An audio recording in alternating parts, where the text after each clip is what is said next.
Hi. അപ്പോൾ നമുക്ക് ഇന്ന് LDC അല്ലെങ്കിൽ 10th ലെവൽ എക്സാംസിനുള്ള ഇന്ത്യൻ ജോഗ്രഫിയുടെ അടുത്തൊരു സെഷനാണ്. SCRT ബേസ്ഡ് ആയിട്ടുള്ള ക്ലാസ് ആണ്. ഇതിനകത്ത് അഡീഷണൽ ആയിട്ട് ഞാൻ NCERTയുടെ കുറേ പോയിന്റ്സ് പറയുന്നതായിരിക്കും. എന്ന് വെച്ചാൽ നമുക്ക് ഡിഗ്രി ലെവൽ എക്സാംസിനുള്ള പോയിന്റ്സുകൾ ചേർത്താണ് ഞാൻ ഈ വീഡിയോ എടുക്കുന്നത് കേട്ടോ. ഇച്ചിരി ലെങ്തി ആയിരിക്കും, കാര്യം ആ ചാപ്റ്റർ ഇച്ചിരി വലുതാണ്.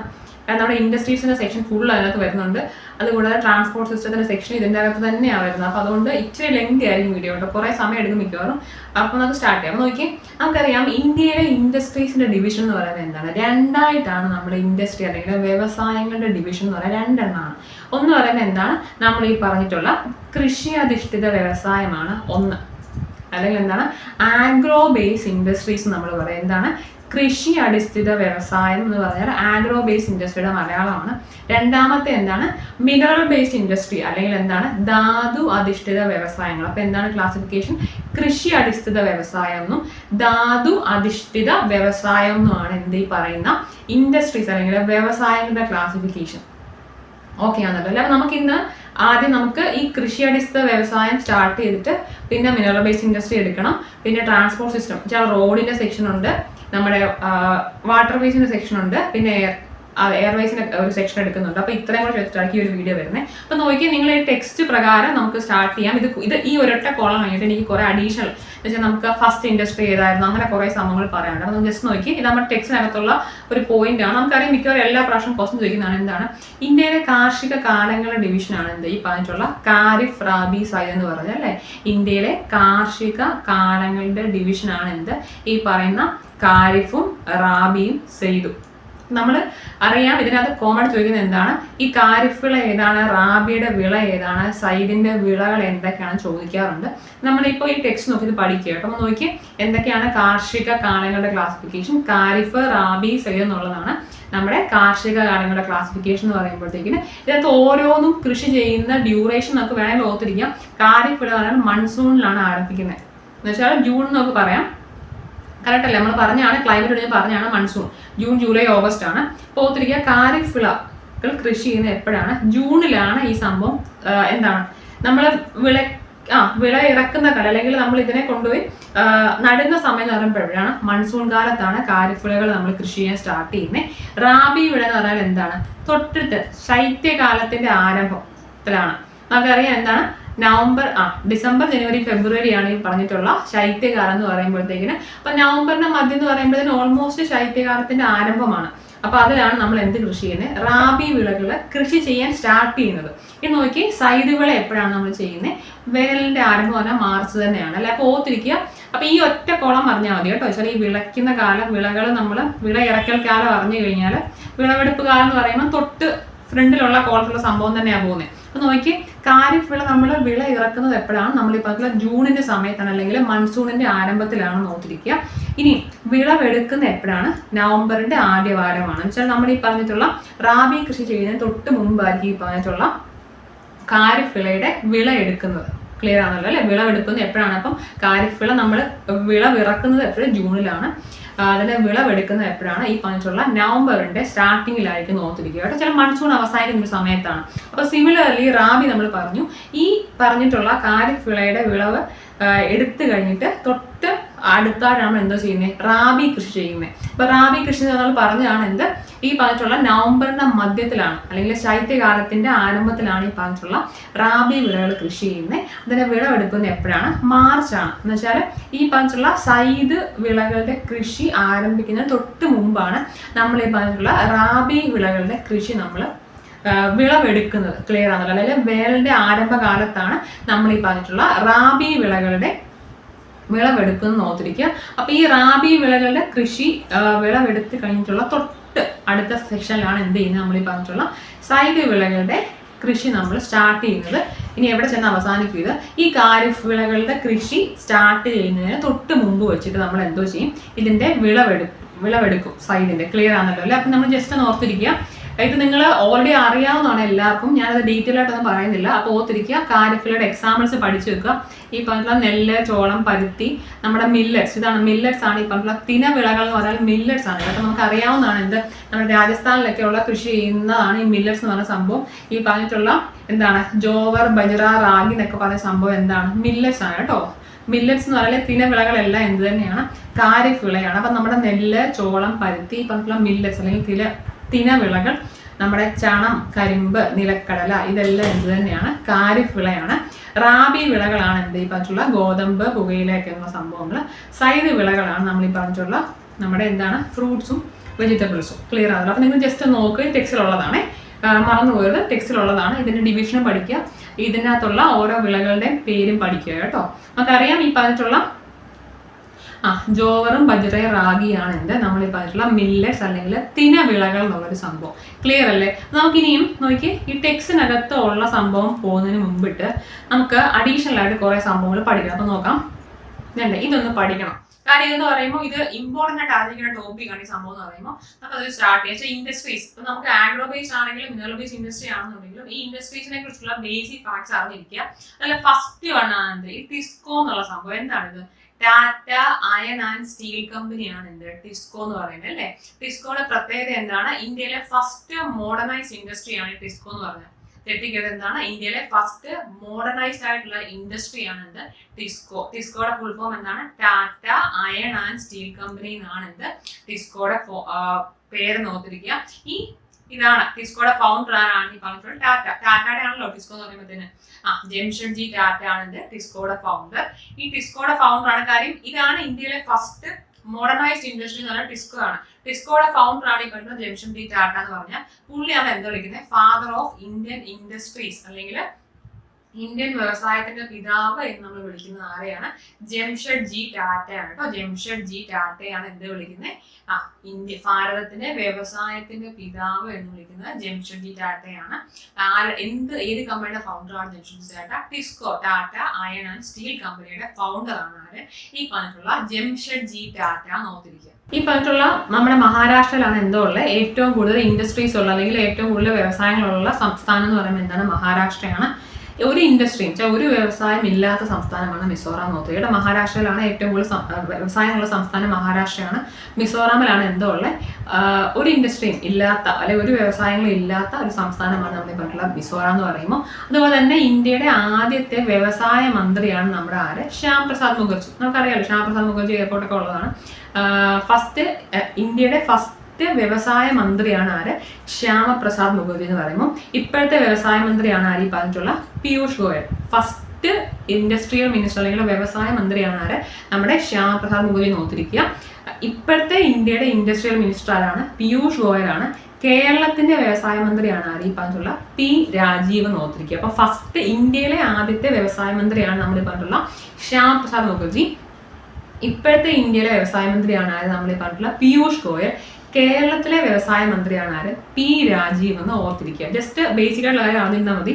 നമുക്കറിയാം നമ്മൾ എക്കണോമിക്സിൽ പഠിക്കുന്നതാണ് ഈ സംഭവമൊക്കെ. എന്താണ് ഇൻഡസ്ട്രിയൽ പോളിസി എന്നുള്ള സംഭവമൊക്കെ. അപ്പോൾ ഓർത്തിരിക്കുക, ഇന്ത്യയിൽ ഇൻഡസ്ട്രിയൽ പോളിസി കൊണ്ടുവരുന്നത് 1956 അതുപോലെ തന്നെ 8ാമത്തെ പഞ്ചവത്സര പദ്ധതി പ്രകാരമാണ് എന്തോ സംഭവിക്കുന്നത്?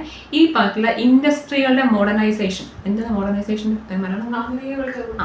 ഇൻഡസ്ട്രികളുടെ ചില വ്യവസായങ്ങളുടെ ആധുനികവൽക്കരണം എയിമായിട്ട് വന്നിട്ടുള്ള 5 year പ്ലാൻ ആണെന്ത്? 8th 5 year. ഇതൊരു ക്വസ്റ്റൻ ചോദിച്ചാണ് കേട്ടോ. ഏത് 5 year പ്ലാൻ പ്രകാരമാണ് ഇൻഡസ്ട്രിയുടെ മോഡേണൈസേഷൻ അല്ലെങ്കിൽ നമ്മുടെ വ്യവസായങ്ങളുടെ ആധുനികവൽക്കരണം നടത്താൻ വേണ്ടിയിട്ട് എയിം ചെയ്ത് വന്ന ഒരു 5 year പ്ലാൻ ആണ് എന്ത്? നമ്മുടെ 8ാമത്തെ 5 year പ്ലാൻ എന്നുള്ള കാര്യം ജസ്റ്റ് ഒന്ന് ഓർത്തിരിക്കുക. ഓക്കെ ആണല്ലോ അല്ലേ? ജസ്റ്റ് നമുക്ക് ഇൻഡസ്ട്രി എന്ന് പറയുമ്പോൾ ബേസിക് എടുത്തൊക്കെ അറിഞ്ഞിരിക്കണം. അതുപോലെ തന്നെ ഈ സെസ് എന്നുള്ള സംഭവം സ്പെഷ്യൽ എക്കോണമിക് സോൺ ആണ് സെസ് എന്ന് പറഞ്ഞാൽ. നമുക്കറിയാം ഇവിടുത്തെ സെസ് കൊച്ചിയിലുള്ള സെസ് ഉണ്ട്. അതാണ് ഈ പറഞ്ഞിട്ടുള്ള കൊച്ചിൻ സ്പെഷ്യൽ എക്കോണമിക് സോൺ ആണ് സെസ് എന്നുള്ള സംഭവം. കൊച്ചിയിലുള്ള സെസ് 1984 എന്ത് വരുന്നത്? കൊച്ചിയിലെ സെസ് വരുന്നത്. സ്പെഷ്യൽ എക്കോണമിക് സോൺസ് എന്നാണ് എന്ത് ഈ പറഞ്ഞിട്ടുള്ള സെസ്സിന്റെ ഫുൾ ഫോം നോക്കിയിരിക്കുക. എന്നുവെച്ചാൽ ഇവിടുന്ന് എക്സ്പോർട്സ് കൂടുതൽ നടക്കുന്നത് എന്ന് വെച്ചാൽ കയറ്റുമതി കൂടുതൽ നടക്കുന്ന സ്ഥലങ്ങളാണ് എന്ത്? സെസ് അല്ലെങ്കിൽ സ്പെഷ്യൽ എക്കോണമിക് സോൺസ് എന്ന് പറഞ്ഞാൽ. അപ്പോൾ കേരളത്തിലുള്ള സ്പെഷ്യൽ എക്കോണമിക് സോൺ ആണ് നമ്മുടെ കാക്കനാടുള്ള കൊച്ചിൻ സ്പെഷ്യൽ എക്കോണമിക് സോൺ എന്നുള്ളത്. 1984 എന്ത് വരുന്നത്? നമ്മുടെ കൊച്ചിൻ സ്പെഷ്യൽ എക്കോണമിക് സോൺ വരുന്നത്.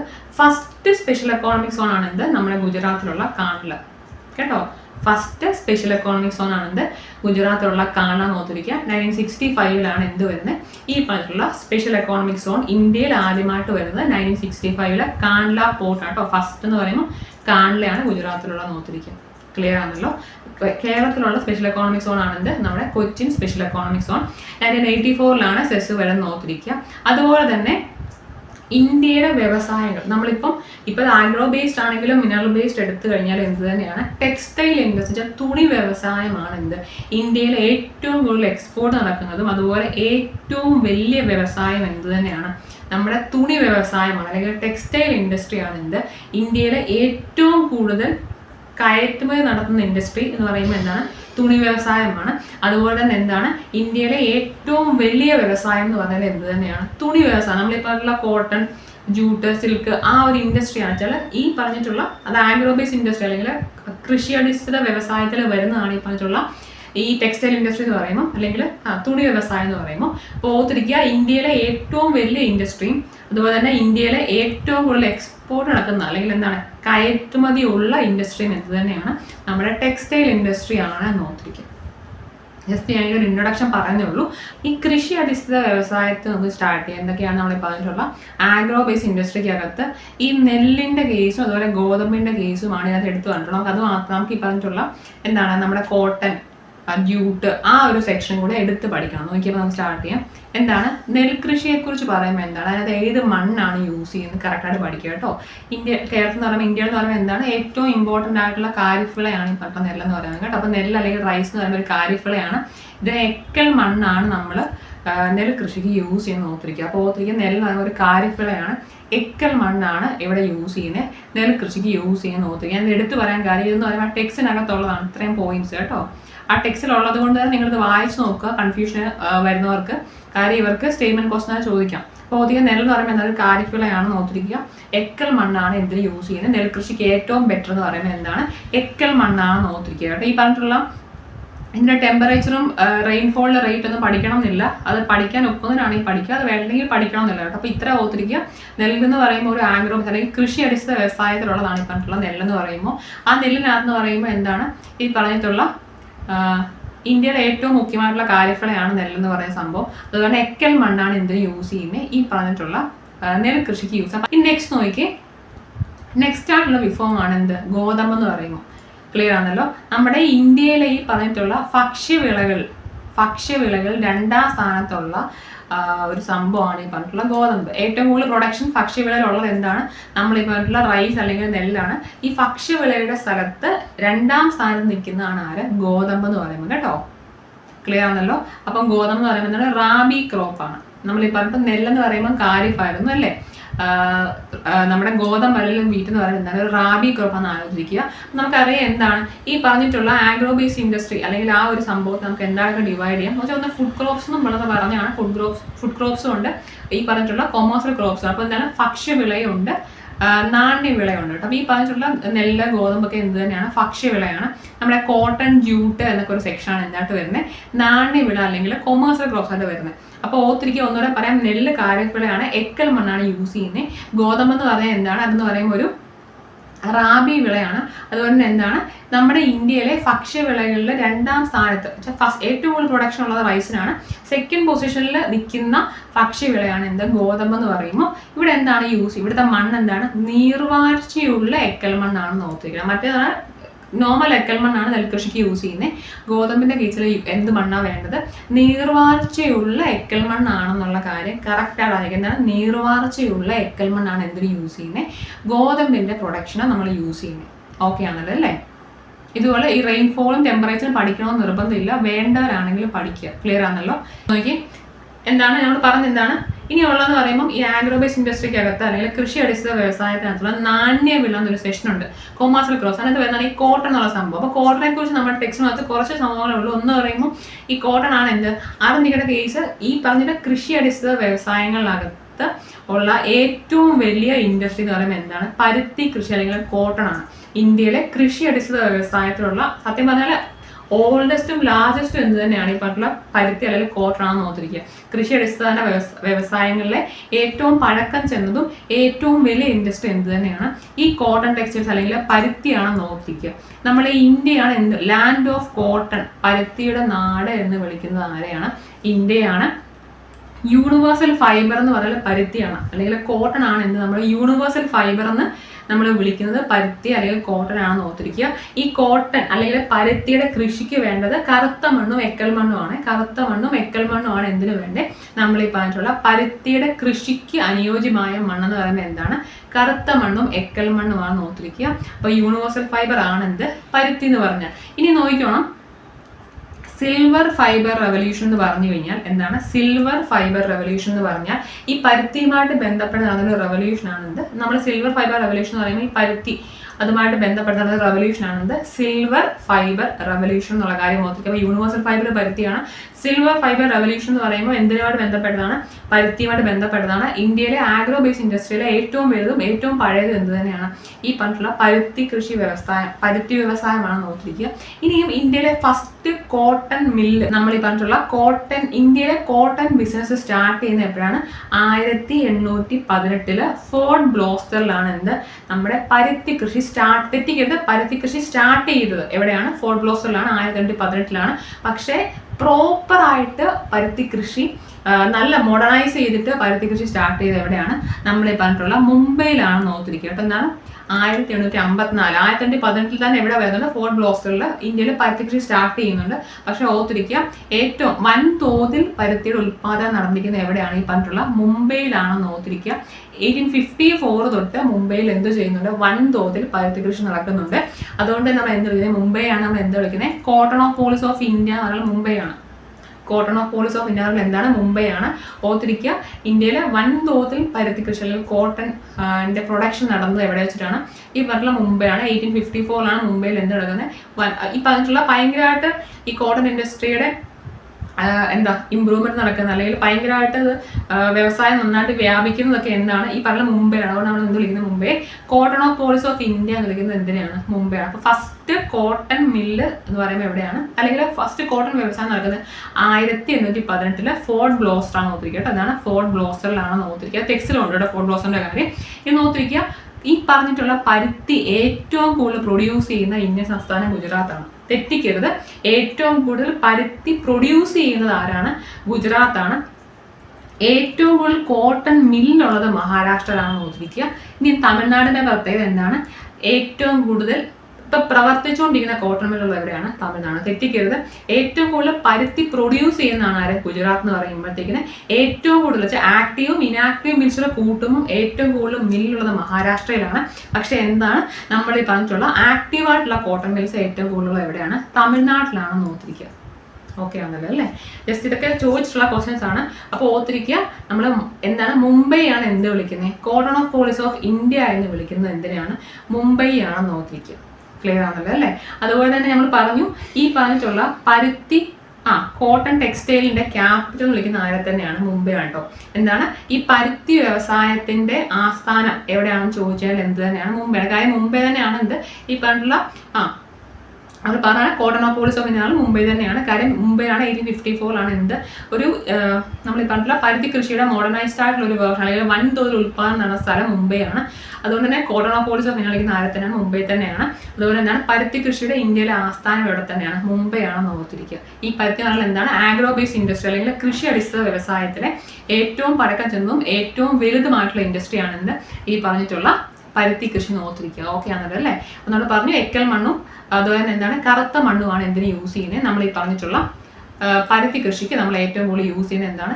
എക്കൽ മണ്ണും നമ്മുടെ കറുത്ത മണ്ണുമാണെന്ന് ഓർത്തിരിക്കുക. ഓക്കെ ആണല്ലോ? അപ്പോൾ ഇത്ര അറിഞ്ഞിരിക്കുക ഇതിനെ കുറിച്ചിട്ട്, നമ്മൾ ഈ പറഞ്ഞിട്ടുള്ള പരുത്തിയെ കുറിച്ചിട്ട് ഓർത്തിരിക്കുക. നമ്മുടെ ടെക്സ്റ്റിനകത്ത് ഇത്രയേ ഉള്ളൂ. ഇതൊക്കെ എന്ന് പറയുമ്പോൾ നിങ്ങൾക്ക് വേണമെന്നുണ്ടെങ്കിൽ നോക്കാം. ഞാനിത് ഓൾറെഡി എടുത്താണ്. നമ്മുടെ ഡിഗ്രി ലെവൽ എക്സാംസ് എന്ന് പറയുന്ന ടെക്സ്റ്റ് നമ്മൾ ഓൾറെഡി എടുത്താണ്. ഈ പോയിന്റ്സ് ഫുള്ള് എടുത്തിട്ട്. അപ്പോൾ SSCRT ടെക്സ്റ്റിനകത്ത് ഇതൊന്നും ഇല്ല. പക്ഷെ അത്ര ഒന്ന് ഓർത്തിരിക്കാം. ക്ലിയർ ആണ്. അപ്പോൾ നെക്സ്റ്റ് എന്ന് പറയുമ്പോൾ എന്താണെന്ന് അറിയോ? നെക്സ്റ്റ് ആണ് എന്താ നമ്മൾ പറഞ്ഞിട്ടുള്ള ചണത്തിന്റെ കൃഷി അല്ലെങ്കിൽ ജൂട്ടാണ് നമ്മൾ നെക്സ്റ്റ് പഠിക്കേണ്ട ഒരു ഇതെന്ന് പറയുമ്പോഴത്തേക്ക്. അപ്പോൾ നോക്കി, ചണത്തിന്റെ കൃഷി എന്ന് പറയുന്നത് അറിയേണ്ടതെന്ന് പറയുമ്പോൾ എന്താണ്? നീർവാഴ്ചയുള്ള എക്കൽ മണ്ണാണ് എന്തിനു വേണ്ടത്? ഈ പറഞ്ഞിട്ടുള്ള നീർവാഴ്ചയുള്ള എക്കൽ മണ്ണാണ് ചണത്തിന്റെ കൃഷിക്ക് ഏറ്റവും ഇമ്പോർട്ടൻ്റ് ആയിട്ട് വേണ്ടത്. നമ്മൾ ഈ പറഞ്ഞിട്ടുള്ള നമ്മുടെ വെസ്റ്റ് ബംഗാളിലുള്ള ഗംഗാ ബ്രഹ്മപുത്ര ഡെൽറ്റയിലാണ് എന്ത്? ചണത്തിന്റെ ഉൽപ്പാദനം ഏറ്റവും കൂടുതൽ നടക്കുന്നത് എവിടെയാണ്? നമ്മുടെ വെസ്റ്റ് ബംഗാളാണെന്ന് ഓർത്തിരിക്കുക. ചിലപ്പോൾ ജൂട്ടിന്റെ പ്രൊഡക്ഷന് വേണ്ട അല്ലെങ്കിൽ ചണത്തിന്റെ പ്രൊഡക്ഷന് വേണ്ടത് നീർവാഴ്ചയുള്ള എക്കൽ മണ്ണാണെന്ന് അറിഞ്ഞിരിക്കുക. അതുപോലെ തന്നെ എന്താണ്? ഇതേ ജൂട്ട് ഇന്ത്യയിൽ ഏറ്റവും കൂടുതൽ പ്രൊഡ്യൂസ് ചെയ്യുന്നത് എവിടെയാണ്? നമ്മുടെ വെസ്റ്റ് ബംഗാൾ അല്ലെങ്കിൽ പശ്ചിമ ബംഗാളിലുള്ള ഗംഗ ബ്രഹ്മപുത്ര ഡെൽറ്റയുടെ ഒരു സെക്ഷനിലാണ്. വെസ്റ്റ് ബംഗാളിലുള്ള ഗംഗ ബ്രഹ്മപുത്ര ഡെൽറ്റയിലാണ് എന്ത് പ്രൊഡ്യൂസ് ചെയ്യുന്നത്, ഏറ്റവും കൂടുതൽ ചണം അല്ലെങ്കിൽ ജൂട്ട് പ്രൊഡ്യൂസ്.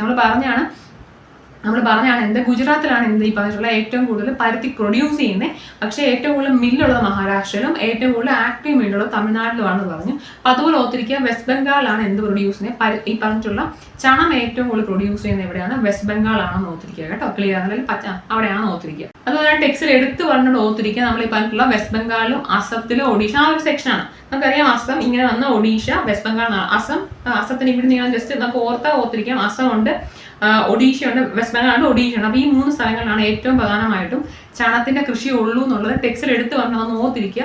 പിന്നെ അത് ചോദിക്കാം. അപ്പോൾ എന്തൊക്കെയാണ് അസവും ഒഡീഷയും വെസ്റ്റ് ബംഗാളുമാണ് എന്ത് ഏറ്റവും കൂടുതൽ ചണം പ്രൊഡ്യൂസ് ചെയ്യുന്ന സെക്ഷൻസ് എന്ന് പറയുമ്പോൾ എന്തൊക്കെയാണ്, നമ്മൾ ഈ പറഞ്ഞിട്ടുള്ള അസവും ഒഡീഷയും വെസ്റ്റ് ബംഗാളുമാണെന്ന് ഓർത്തിരിക്കുക. ഓക്കെ ആണല്ലോ അല്ലേ. ഇന്ത്യയിലെ ആദ്യത്തെ ജൂട്ട് മിൽ അല്ലെങ്കിൽ ഇന്ത്യയിലെ ആദ്യത്തെ ചണത്തിന്റെ ഉൽപാദനത്തിന് വേണ്ടി സ്റ്റാർട്ട് ചെയ്ത ഒരു മില്ല് എവിടെയാണ്, നമ്മുടെ കൊൽക്കത്തയിലുള്ള റിഷ്റയിലാണെന്ന് ഓർത്തിരിക്കുക.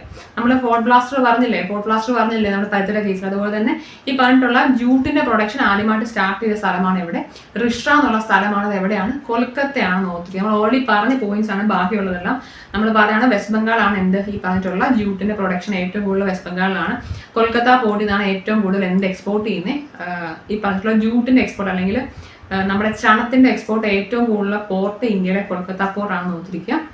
അതൊക്കെ ഒന്ന് ഓർത്തിരിക്കുക കേട്ടോ. നമ്മൾ പറഞ്ഞാണ് ഇതെന്ന് പറയുമ്പോൾ ഗൂഗിൾ ചെയ്ത്, കാരണം നമ്മൾ ഓൾറെഡി പറഞ്ഞാണ് വെസ്റ്റ് ബംഗാളാണ് ഈ പറഞ്ഞിട്ടുള്ള ഏറ്റവും കൂടുതൽ പ്രൊഡക്ഷനും ഏറ്റവും കൂടുതൽ മില്ലുള്ളതും ജൂട്ടിനുള്ളത് എവിടെ തന്നെയാണ്, വെസ്റ്റ് ബംഗാളിലാണ്. മെയിൻലി ഹൂഗ്ലി റിവറിന്റെ തീരത്താണ്. പറയുന്നത് ഗംഗ ബ്രഹ്മപുത്ര ഡെൽറ്റ ഉള്ള ഒരു സ്ഥലത്താണ് എന്ത് വന്നിരിക്കുന്നത്, ഏറ്റവും കൂടുതൽ ജൂട്ട് പ്രൊഡക്ഷൻ ഉള്ളത്. അപ്പോൾ ഹൂഗ്ലി റിവറിന്റെ തീരത്താണ് ഈ പറഞ്ഞിട്ടുള്ള ഏറ്റവും കൂടുതൽ മിൽസ് ഉള്ളത് നമ്മൾ ഓർത്തിരിക്കുക കേട്ടോ. വെസ്റ്റ് ബംഗാളാണ് എല്ലാം ഓർത്തിരിക്കുക. ഇനിയും നമ്മൾ പറയുന്നത് സിൽവർ ഫൈബർ റെവല്യൂഷൻ എന്ന് പറയുമ്പോൾ എന്തായിരുന്നു, അത് പരുത്തി റിലേറ്റഡ് ആണ്. എന്ത് സിൽവർ ഫൈബർ റെവല്യൂഷൻ എന്ന് പറഞ്ഞാൽ നമ്മുടെ ഗോൾഡൻ ഫൈബർ റെവല്യൂഷൻ എന്ന് പറഞ്ഞാൽ എന്ത് റിലേറ്റഡ് ആണ്, ജൂട്ട് അല്ലെങ്കിൽ എന്താണ് ചണവുമായിട്ട് ബന്ധപ്പെട്ടതാണ്. ഈ പറഞ്ഞിട്ടുള്ള ഗോൾഡൻ ഫൈബർ റെവല്യൂഷൻ എന്ന് പറയുന്നത് എന്താണ്, ചണവുമായിട്ട് ബന്ധപ്പെട്ടാണ് ഓർത്തിരിക്കുക. എന്താണ് ഗോൾഡൻ ഫൈബർ റെവല്യൂഷൻ എന്ന് പറയുന്നത് എന്താണ്, നമ്മുടെ ചണവുമായിട്ട് ബന്ധപ്പെടാൻ ഓർത്തിരിക്കുക. അതുപോലെ എന്താണ് central institute of jute research എവിടെയാണുള്ളത്, വെസ്റ്റ് ബംഗാളിലാണ് നോക്കിയത്. വെസ്റ്റ് ബംഗാളിലെ ബാരക്പൂരിലാണ് എന്തുള്ളത്, central institute of jute research എവിടെയാണുള്ളത്, വെസ്റ്റ് ബംഗാളിലെ ബാരക്പൂർ ആണ് നോക്കിയിരിക്കുക. ക്ലിയർ ആണല്ലോ അല്ലേ. ഇതിനകത്ത് നമ്മുടെ ടെക്സ്റ്റ് ബുക്ക് പ്രകാരം നിങ്ങൾ ഈ ഹയസ്റ്റ് പ്രൊഡ്യൂസർ വെസ്റ്റ് ബംഗാളാണ് നോക്കിയിരിക്കുക, ഗംഗാ ബ്രഹ്മപുത്ര ഡെൽറ്റയാണ് നോക്കിയിരിക്കുക. നീർവാഴ്ചയുള്ള എക്കൽമൺ ആണ് ഈ പറഞ്ഞിട്ടുള്ള ജൂട്ടിന്റെ പ്രൊഡക്ഷന് വേണ്ടതെന്നും SSCR ടെക്സ്റ്റ് ബുക്ക് പ്രകാരം അത്രയൊന്ന് നോക്കിയിരിക്കുക. ഓക്കെ ആണല്ലോ അല്ലേ. നോക്കി അടുത്ത കൃഷിയാണെന്ത് റബ്ബർ കൃഷി എന്ന് പറയുമ്പോഴത്തേക്കിന് റബ്ബറിന്റെ കൃഷിക്ക് നമുക്ക് അറിയാം കേരളത്തിലാണ് ഇന്ത്യയിലെ ഏറ്റവും കൂടുതൽ റബ്ബർ പ്രൊഡ്യൂസ് ചെയ്യുന്ന ആരാണ്, കേരളമാണ്. കേരളത്തിലാണ് ഇന്ത്യയിൽ ഏറ്റവും കൂടുതൽ റബ്ബർ പ്രൊഡ്യൂസ് ചെയ്യുന്ന സ്റ്റേറ്റ് എന്ന് വെച്ചാൽ കേരളമാണെന്ന് ഓർത്തിരിക്കുക കേട്ടോ. എന്താണ് കേരളത്തിന്റെ ഒരു പ്രധാന വരുമാന സ്രോതസ്സും ആയത് തന്നെയാണ് ഈ റബ്ബറിന്റെ പ്രൊഡക്ഷൻ ആണ്. അപ്പോൾ ഓർത്തിരിക്കുക എന്താണ് കേരളത്തിൽ ആണ് ഇന്ത്യയിലെ ഏറ്റവും കൂടുതൽ റബ്ബർ പ്രൊഡ്യൂസ് ചെയ്യുന്ന സംസ്ഥാനം കേരളമാണെന്ന് ഓർത്തിരിക്കുക.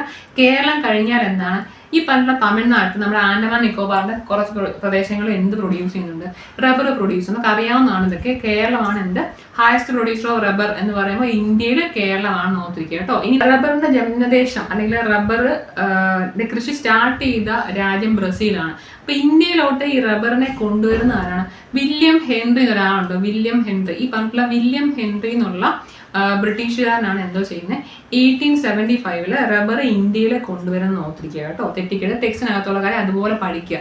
നോക്കി തേയില എന്നുള്ള ടീ എന്നുള്ള സെക്ഷൻ അറിയേണ്ട കേസ് എന്ന് പറയുമ്പോൾ ഇന്ത്യയാണ് ഹയസ്റ്റ് പ്രൊഡ്യൂസർ ഓഫ് ടീ എന്ന് പറയുമ്പോൾ എന്ത് തന്നെയാണ് ഇന്ത്യ കേട്ടോ. എന്നുവെച്ചാൽ രാജ്യത്ത് ഏറ്റവും കൂടുതൽ ടീ പ്രൊഡ്യൂസ് ചെയ്യുന്ന രാജ്യം ഇന്ത്യ തന്നെയാണ്. ഇന്ത്യക്കകത്ത് ഈ പറഞ്ഞിട്ടുള്ള അസമിലും വെസ്റ്റ് ബംഗാളിലും കേരളത്തിലും തമിഴ്നാട്ടിലുമാണ് എന്ത് പ്രൊഡ്യൂസ് ചെയ്യുന്നത്, ടീ പ്രൊഡ്യൂസ് ചെയ്യുന്നത്. അപ്പോൾ ഓർത്തിരിക്കുക ലോകത്ത് ഏറ്റവും കൂടുതൽ ടീ പ്രൊഡ്യൂസ് ചെയ്യുന്നത് ആര് തന്നെയാണ്, ഇന്ത്യയാണ്. ഇതിനകത്ത് തന്നെ നമ്മുടെ എവിടെയൊക്കെയാണുള്ളത്, അസമുണ്ട്, വെസ്റ്റ് ബംഗാളുണ്ട്, കേരളമുണ്ട്, തമിഴ്നാട്. ഈ 4 സംസ്ഥാനങ്ങളാണ് എന്ത് പ്രൊഡ്യൂസ് ചെയ്യുന്നത്, ടീയുടെ പ്രൊഡക്ഷൻ കൂടുതൽ. അപ്പോൾ അത് മാത്രം തേയിലയാണ് ഇന്ത്യയിൽ ഏറ്റവും കൂടുതൽ പ്രൊഡ്യൂസ് ചെയ്യുന്നതല്ല, ലോകത്തിലെ ഹയസ്റ്റ് ടീയുടെ പ്രൊഡ്യൂസർ ആരാണെന്ന് ഓർത്തിരിക്കുക, നമ്മുടെ ഇന്ത്യയാണെന്ന് ഓർത്തിരിക്കുക. എന്ന് പറയുമ്പോൾ ഒരു ഉഷ്ണമേഖല തോട്ട വിളയാണ് ഈ പറഞ്ഞിട്ടുള്ള കാപ്പി എന്ന് പറയുമ്പോഴത്തേന് നമ്മൾ പറഞ്ഞ പോലെ തന്നെ നോക്കിയോ ഈ പറഞ്ഞിട്ടുള്ള കർണാടകം, കേരളം, തമിഴ്നാട് എന്നിടത്താണ് നമ്മൾ ഈ പറഞ്ഞിട്ടുള്ള കാപ്പി കൃഷി ചെയ്യുന്നത്. പ്രധാനമായിട്ട് നമ്മുടെ പശ്ചിമഘട്ടം വെസ്റ്റേൺ ഘാട്സിന്റെ ആ മലനിരകളിലാണ് എന്ത് പ്രൊഡ്യൂസ് ചെയ്യുന്നത്, കൂടുതലായിട്ടും കാപ്പി കൃഷി ചെയ്യുന്നത് നോക്കിയിരിക്കുക. നമ്മൾ പറഞ്ഞു ഈ അറബിക്ക എന്നുള്ള പേര് നോക്കിയിരിക്കുക കേട്ടോ. ക്ലിയർ അല്ലേ. അപ്പൊ ഇത്രയും കാര്യങ്ങൾ എന്തിനെ കുറിച്ച് അറിഞ്ഞിരിക്കുക, ഈ ആഗ്രോ ബേസ് ഇൻഡസ്ട്രിയെ കുറിച്ചിട്ട് SSCRT ബേസ് അറിഞ്ഞിരിക്കുക. നെക്സ്റ്റ് സെക്ഷൻ എന്ന് പറയുമ്പോൾ എന്താണ്, നമ്മുടെ മിനറൽ ബേസ്ഡ് ഇൻഡസ്ട്രിയുടെ ആണ് നമ്മൾ സ്റ്റാർട്ട് ചെയ്യാൻ പോകുന്നത്. അപ്പോൾ ഓർത്തിരിക്കും ഈ ധാതുക്കളിലൊക്കെ എന്താണ് ഡിവൈഡ് ചെയ്യും. ധാതുക്കളുടെ ക്ലാസിഫിക്കേഷൻ എന്ന് പറയുമ്പോൾ ലോഹധാതു ഉണ്ട്, അലോഹധാതു ഉണ്ട്. ഈ ലോഹധാതുവിനകത്ത് തന്നെ എന്താണ്, ഒന്ന് ഈ പറഞ്ഞിട്ടുള്ള അയണിന്റെ ഇരുമ്പിന്റെ അംശമുള്ളതും ഇരുമ്പിന്റെ അംശം ഇല്ലാത്തതെന്നുമാണ് ഇതിന്റെ ക്ലാസിഫിക്കേഷൻ.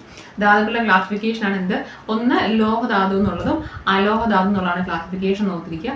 അതിൻ്റെ അകത്ത് തന്നെ എന്താണ് ഈ പറഞ്ഞിട്ടുള്ള അയണിന്റെ അംശം ഉള്ളതും അയണിന്റെ അംശം ഇല്ലാത്തതെന്നുമാണ് ഇതിന്റെ ക്ലാസിഫിക്കേഷൻ. അപ്പൊ അതിൻ്റെ അകത്ത് വരെ നോക്കി അയണിന്റെ അംശം ഉള്ളതിനകത്തുള്ള എന്തൊക്കെയായിരിക്കും, ഒന്ന് അയണിന്റെ ധാതുവാണ് ഒന്നെന്ന് പറയുമ്പോൾ, പിന്നുള്ളത് മാംഗനീസ് ആണ്.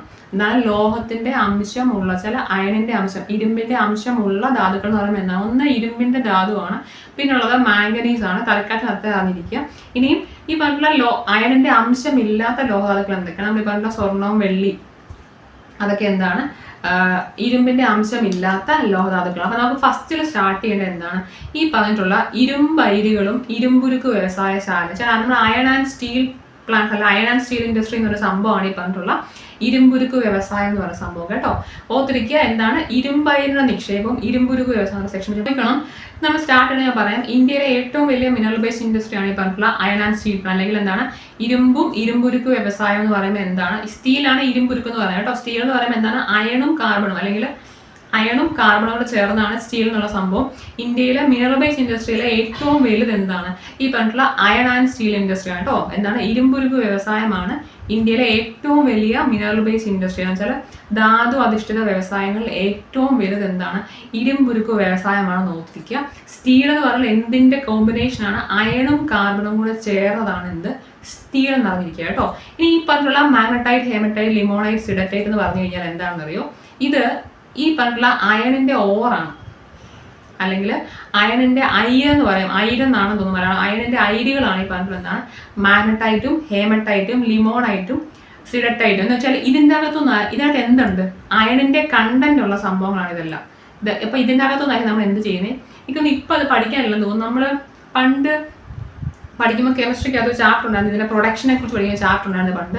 അപ്പോൾ നമുക്കറിയാം എന്ന് പറയുമ്പോൾ ഈ പറഞ്ഞിട്ടുള്ള ഏതെങ്കിലും ഒരു ഓറായിട്ട് നമ്മൾ എന്തിനും യൂസ് ചെയ്യുന്നത്, ഈ പറഞ്ഞിട്ടുള്ള അയണിന്റെ പ്രൊഡക്ഷൻ യൂസ് ചെയ്യുന്നത്. അപ്പോൾ അയണിന്റെ അയിരുകളാണ് എന്തൊക്കെ, ഈ പറഞ്ഞിട്ടുള്ള മാഗ്നറ്റൈറ്റും ഹേമറ്റൈറ്റും ലിമോണൈറ്റും സിഡറ്റൈറ്റും. തെറ്റിക്കരുത്, അയണിന്റെ അയിരുകളാണ് എന്ത്, മാഗ്നറ്റൈറ്റും ഹേമറ്റൈറ്റും ലിമോണൈറ്റും സിഡറ്റൈറ്റും ഓർത്തിരിക്കുക. നമ്മൾ പറഞ്ഞു ഇന്ത്യയിലെ ഏറ്റവും വലിയ മിനറൽ ബേസ്ഡ് ഇൻഡസ്ട്രിയാണ് ഈ പറഞ്ഞിട്ടുള്ള അയൺ ആൻഡ് സ്റ്റീൽ ഇൻഡസ്ട്രി, അല്ലെങ്കിൽ ഇരുമ്പുരുക്ക് വ്യവസായം എന്ന് പറഞ്ഞാൽ. സ്റ്റീൽ എന്ന് പറഞ്ഞാൽ അയൺ പ്ലസ് കാർബൺ ആണ് സ്റ്റീൽ എന്നുള്ള കാര്യം ഓർത്തിരിക്കുക. ഓക്കെ, ഈ പറഞ്ഞിട്ടുള്ള നമ്മൾ പറഞ്ഞു ഇന്ന് പറയുമ്പോൾ രണ്ടും ഇതിന്റെ ഓറകളാണ് അല്ലെങ്കിൽ അയിരുകളാണ്. ഈ പറഞ്ഞിട്ടുള്ള ഹേമറ്റൈറ്റിന്റെ മാഗ്നറ്റൈറ്റിന്റെ ഡെപ്പോസിഷനും ഏറ്റവും കൂടുതൽ ഹേമറ്റൈറ്റും മാഗ്നറ്റൈറ്റും ഏറ്റവും കൂടുതലുള്ള ഇന്ത്യൻ സംസ്ഥാനം ഒഡീഷയാണ്. ഹേമറ്റൈറ്റും മാഗ്നറ്റൈറ്റും ഏറ്റവും കൂടുതലുള്ള ഇന്ത്യൻ സംസ്ഥാനം ഏതാണ്, ഒഡീഷയാണെന്നുള്ള നോത്തിരിക്കുക. നമ്മൾ ഈ പറഞ്ഞിട്ട് ഒഡീഷയിലൊക്കെ ഇതിന്റെ പ്രൊഡക്ഷൻ വളരെ കൂടുതലുള്ള സംസ്ഥാനങ്ങളാണ്. അപ്പോൾ ഓർത്തിരിക്കുക ഒഡീഷയിലാണ് അയണിന്റെ ഓറായ മാഗ്നറ്റൈറ്റും ഹേമറ്റൈറ്റും ഏറ്റവും കൂടുതലുള്ള നോത്തിരിക്കുക. അപ്പോൾ എന്തൊക്കെയാണ് ഓർസ്, മാഗ്നറ്റൈറ്റ് ഉണ്ട്, ഹേമറ്റൈറ്റ് ഉണ്ട്, ലിമോണൈറ്റ് ഉണ്ട്, സിഡറ്റൈറ്റ് ഉണ്ട് നോത്തിരിക്കുക. മാഗ്നറ്റൈറ്റും ഹേമറ്റൈറ്റും ഏറ്റവും കൂടുതലുള്ള ഇന്ത്യൻ സംസ്ഥാനം ഏതാണ്, ഒഡീഷയാണ് നോത്തിരിക്കുക കേട്ടോ. ഇന്ന് നോക്കി ലോകത്തിലെ തന്നെ സ്റ്റീൽ പ്രൊഡക്ഷനിൽ 20% ഇന്ത്യയിലാണ്. ഏറ്റവും കൂടുതൽ സ്റ്റീൽ പ്രൊഡ്യൂസ് ചെയ്യുന്നത് ചൈനയാണ്. ഓർത്തിരിക്കുക ലോകത്തിലെ ഫുൾ ഈ പറഞ്ഞിട്ടുള്ള അയൺ ആൻഡ് സ്റ്റീൽ പ്രൊഡക്ഷൻ അകത്ത് 20% ഇന്ത്യയിലാണ് പ്രൊഡക്ഷൻ നോത്തിരിക്കുക.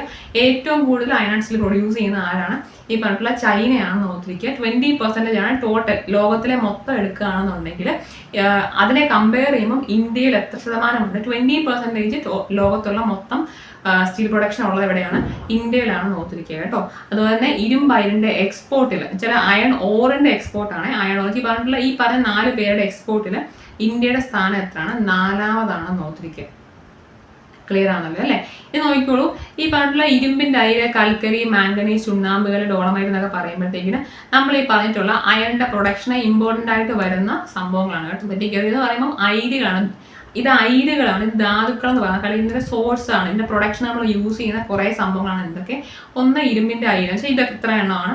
പിന്നുള്ളത് കൽക്കരി ഉണ്ട്, മാംഗനീസ് ഉണ്ട്, ചുണ്ണാമ്പുകളുണ്ട്, ഡോളമൈറ്റ് ഉണ്ട്. അപ്പോൾ ഇത്രയും ഇത് അറിയണമെന്നില്ല, ഇത് ടെക്സ്റ്റിലുണ്ട്, SCR ടെക്സ്റ്റിൽ ഉള്ളതാണ്. അപ്പോൾ ഈ പറഞ്ഞിട്ടുള്ള ഓറിന്റെ പേരൊന്ന് ഓർത്തിരിക്കുക. അതുപോലെ തന്നെ എന്താണ് ഇതിന്റെ എക്സ്പോർട്ടിൽ ഇന്ത്യയുടെ സ്ഥാനം 4ാമതാണെന്ന് ഓർത്തിരിക്കുക. ഹയസ്റ്റ് പ്രൊഡ്യൂസർ ചൈനയാണ്.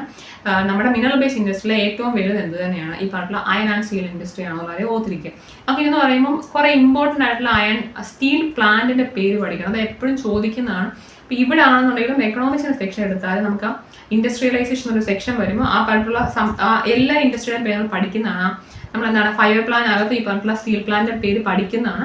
അതുകൊണ്ട് തന്നെ നമുക്ക് ജസ്റ്റ് നോക്കിയിട്ടാൽ മതി എന്ന് പറയുമ്പോൾ എല്ലാവർക്കും അറിയാവുന്ന സംഭവമായിരിക്കും. എന്ന് പറയുമ്പോൾ അത് നിങ്ങൾ ഒക്കുകയും നോക്കുക എന്താണ് എന്ന് പറയുമ്പോൾ നമ്മുടെ ഇന്ത്യയിൽ ഏതൊക്കെ സംസ്ഥാനത്ത് സ്റ്റീൽ പ്രൊഡ്യൂസ് ചെയ്യുന്നുണ്ടെന്നുള്ളതാണ് കേട്ടോ. അയൺ സ്റ്റീൽ പ്രൊഡ്യൂസ് ചെയ്യുന്ന സംസ്ഥാനങ്ങളാണ് നമ്മൾ പറഞ്ഞു. ഒഡീഷയിലാണ് ഏറ്റവും കൂടുതൽ ഹെമറ്റൈറ്റും മാഗ്നറ്റൈറ്റും ഉള്ളത്.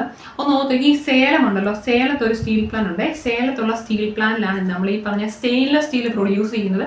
തമിഴ്നാട്ടിലെ സേലത്തിലുള്ള സ്റ്റീൽ പ്ലാന്റ് ആണ് ഓർത്തിരിക്കുക കേട്ടോ. തമിഴ്നാട്ടിലെ സേലത്ത് ഒരു സ്റ്റീൽ പ്ലാന്റ് ഉണ്ട്. അവിടെയാണ് എന്ത് പ്രൊഡ്യൂസ് ചെയ്യുന്നത്? നമ്മുടെ സ്റ്റെയിൻലെസ് സ്റ്റീൽ പ്രൊഡ്യൂസ് ചെയ്യുന്ന സ്റ്റീൽ പ്ലാന്റ് ഉള്ളത് തമിഴ്നാട്ടിലെ സേലത്താണെന്നുള്ള കാര്യം ജസ്റ്റ് ഒന്ന് അറിഞ്ഞിരിക്കുക കേട്ടോ. ഇതെല്ലാം നിങ്ങൾക്ക് ഒക്കുന്നുണ്ടെന്നുണ്ടെങ്കിൽ ഇതിന്റെ പേര് മൊത്തം ഒന്ന് ഓർത്തിരിക്കാൻ നോക്കുക. ഇല്ലെന്നുണ്ടെങ്കിൽ വിട്ടേക്ക്. ഇതെല്ലാം ഇതിന്റെ ടെക്സ്റ്റിലുണ്ട്, ഇതെല്ലാം ഓർത്തിരിക്കുക കേട്ടോ. അപ്പം ഇതിന്റെ പേര് ഓർത്തിരിക്കുക. സേലത്തുള്ള സ്റ്റീൽ പ്ലാന്റ് ആണ് എന്ത്? നമ്മുടെ സ്റ്റെയിൻലെസ് സ്റ്റീൽ പ്രൊഡ്യൂസ് ചെയ്യുന്ന സ്റ്റീൽ പ്ലാന്റ് എവിടെയാണ്? തമിഴ്നാട്ടിലെ സേലമാണെന്ന് ഓർത്തിരിക്കുക.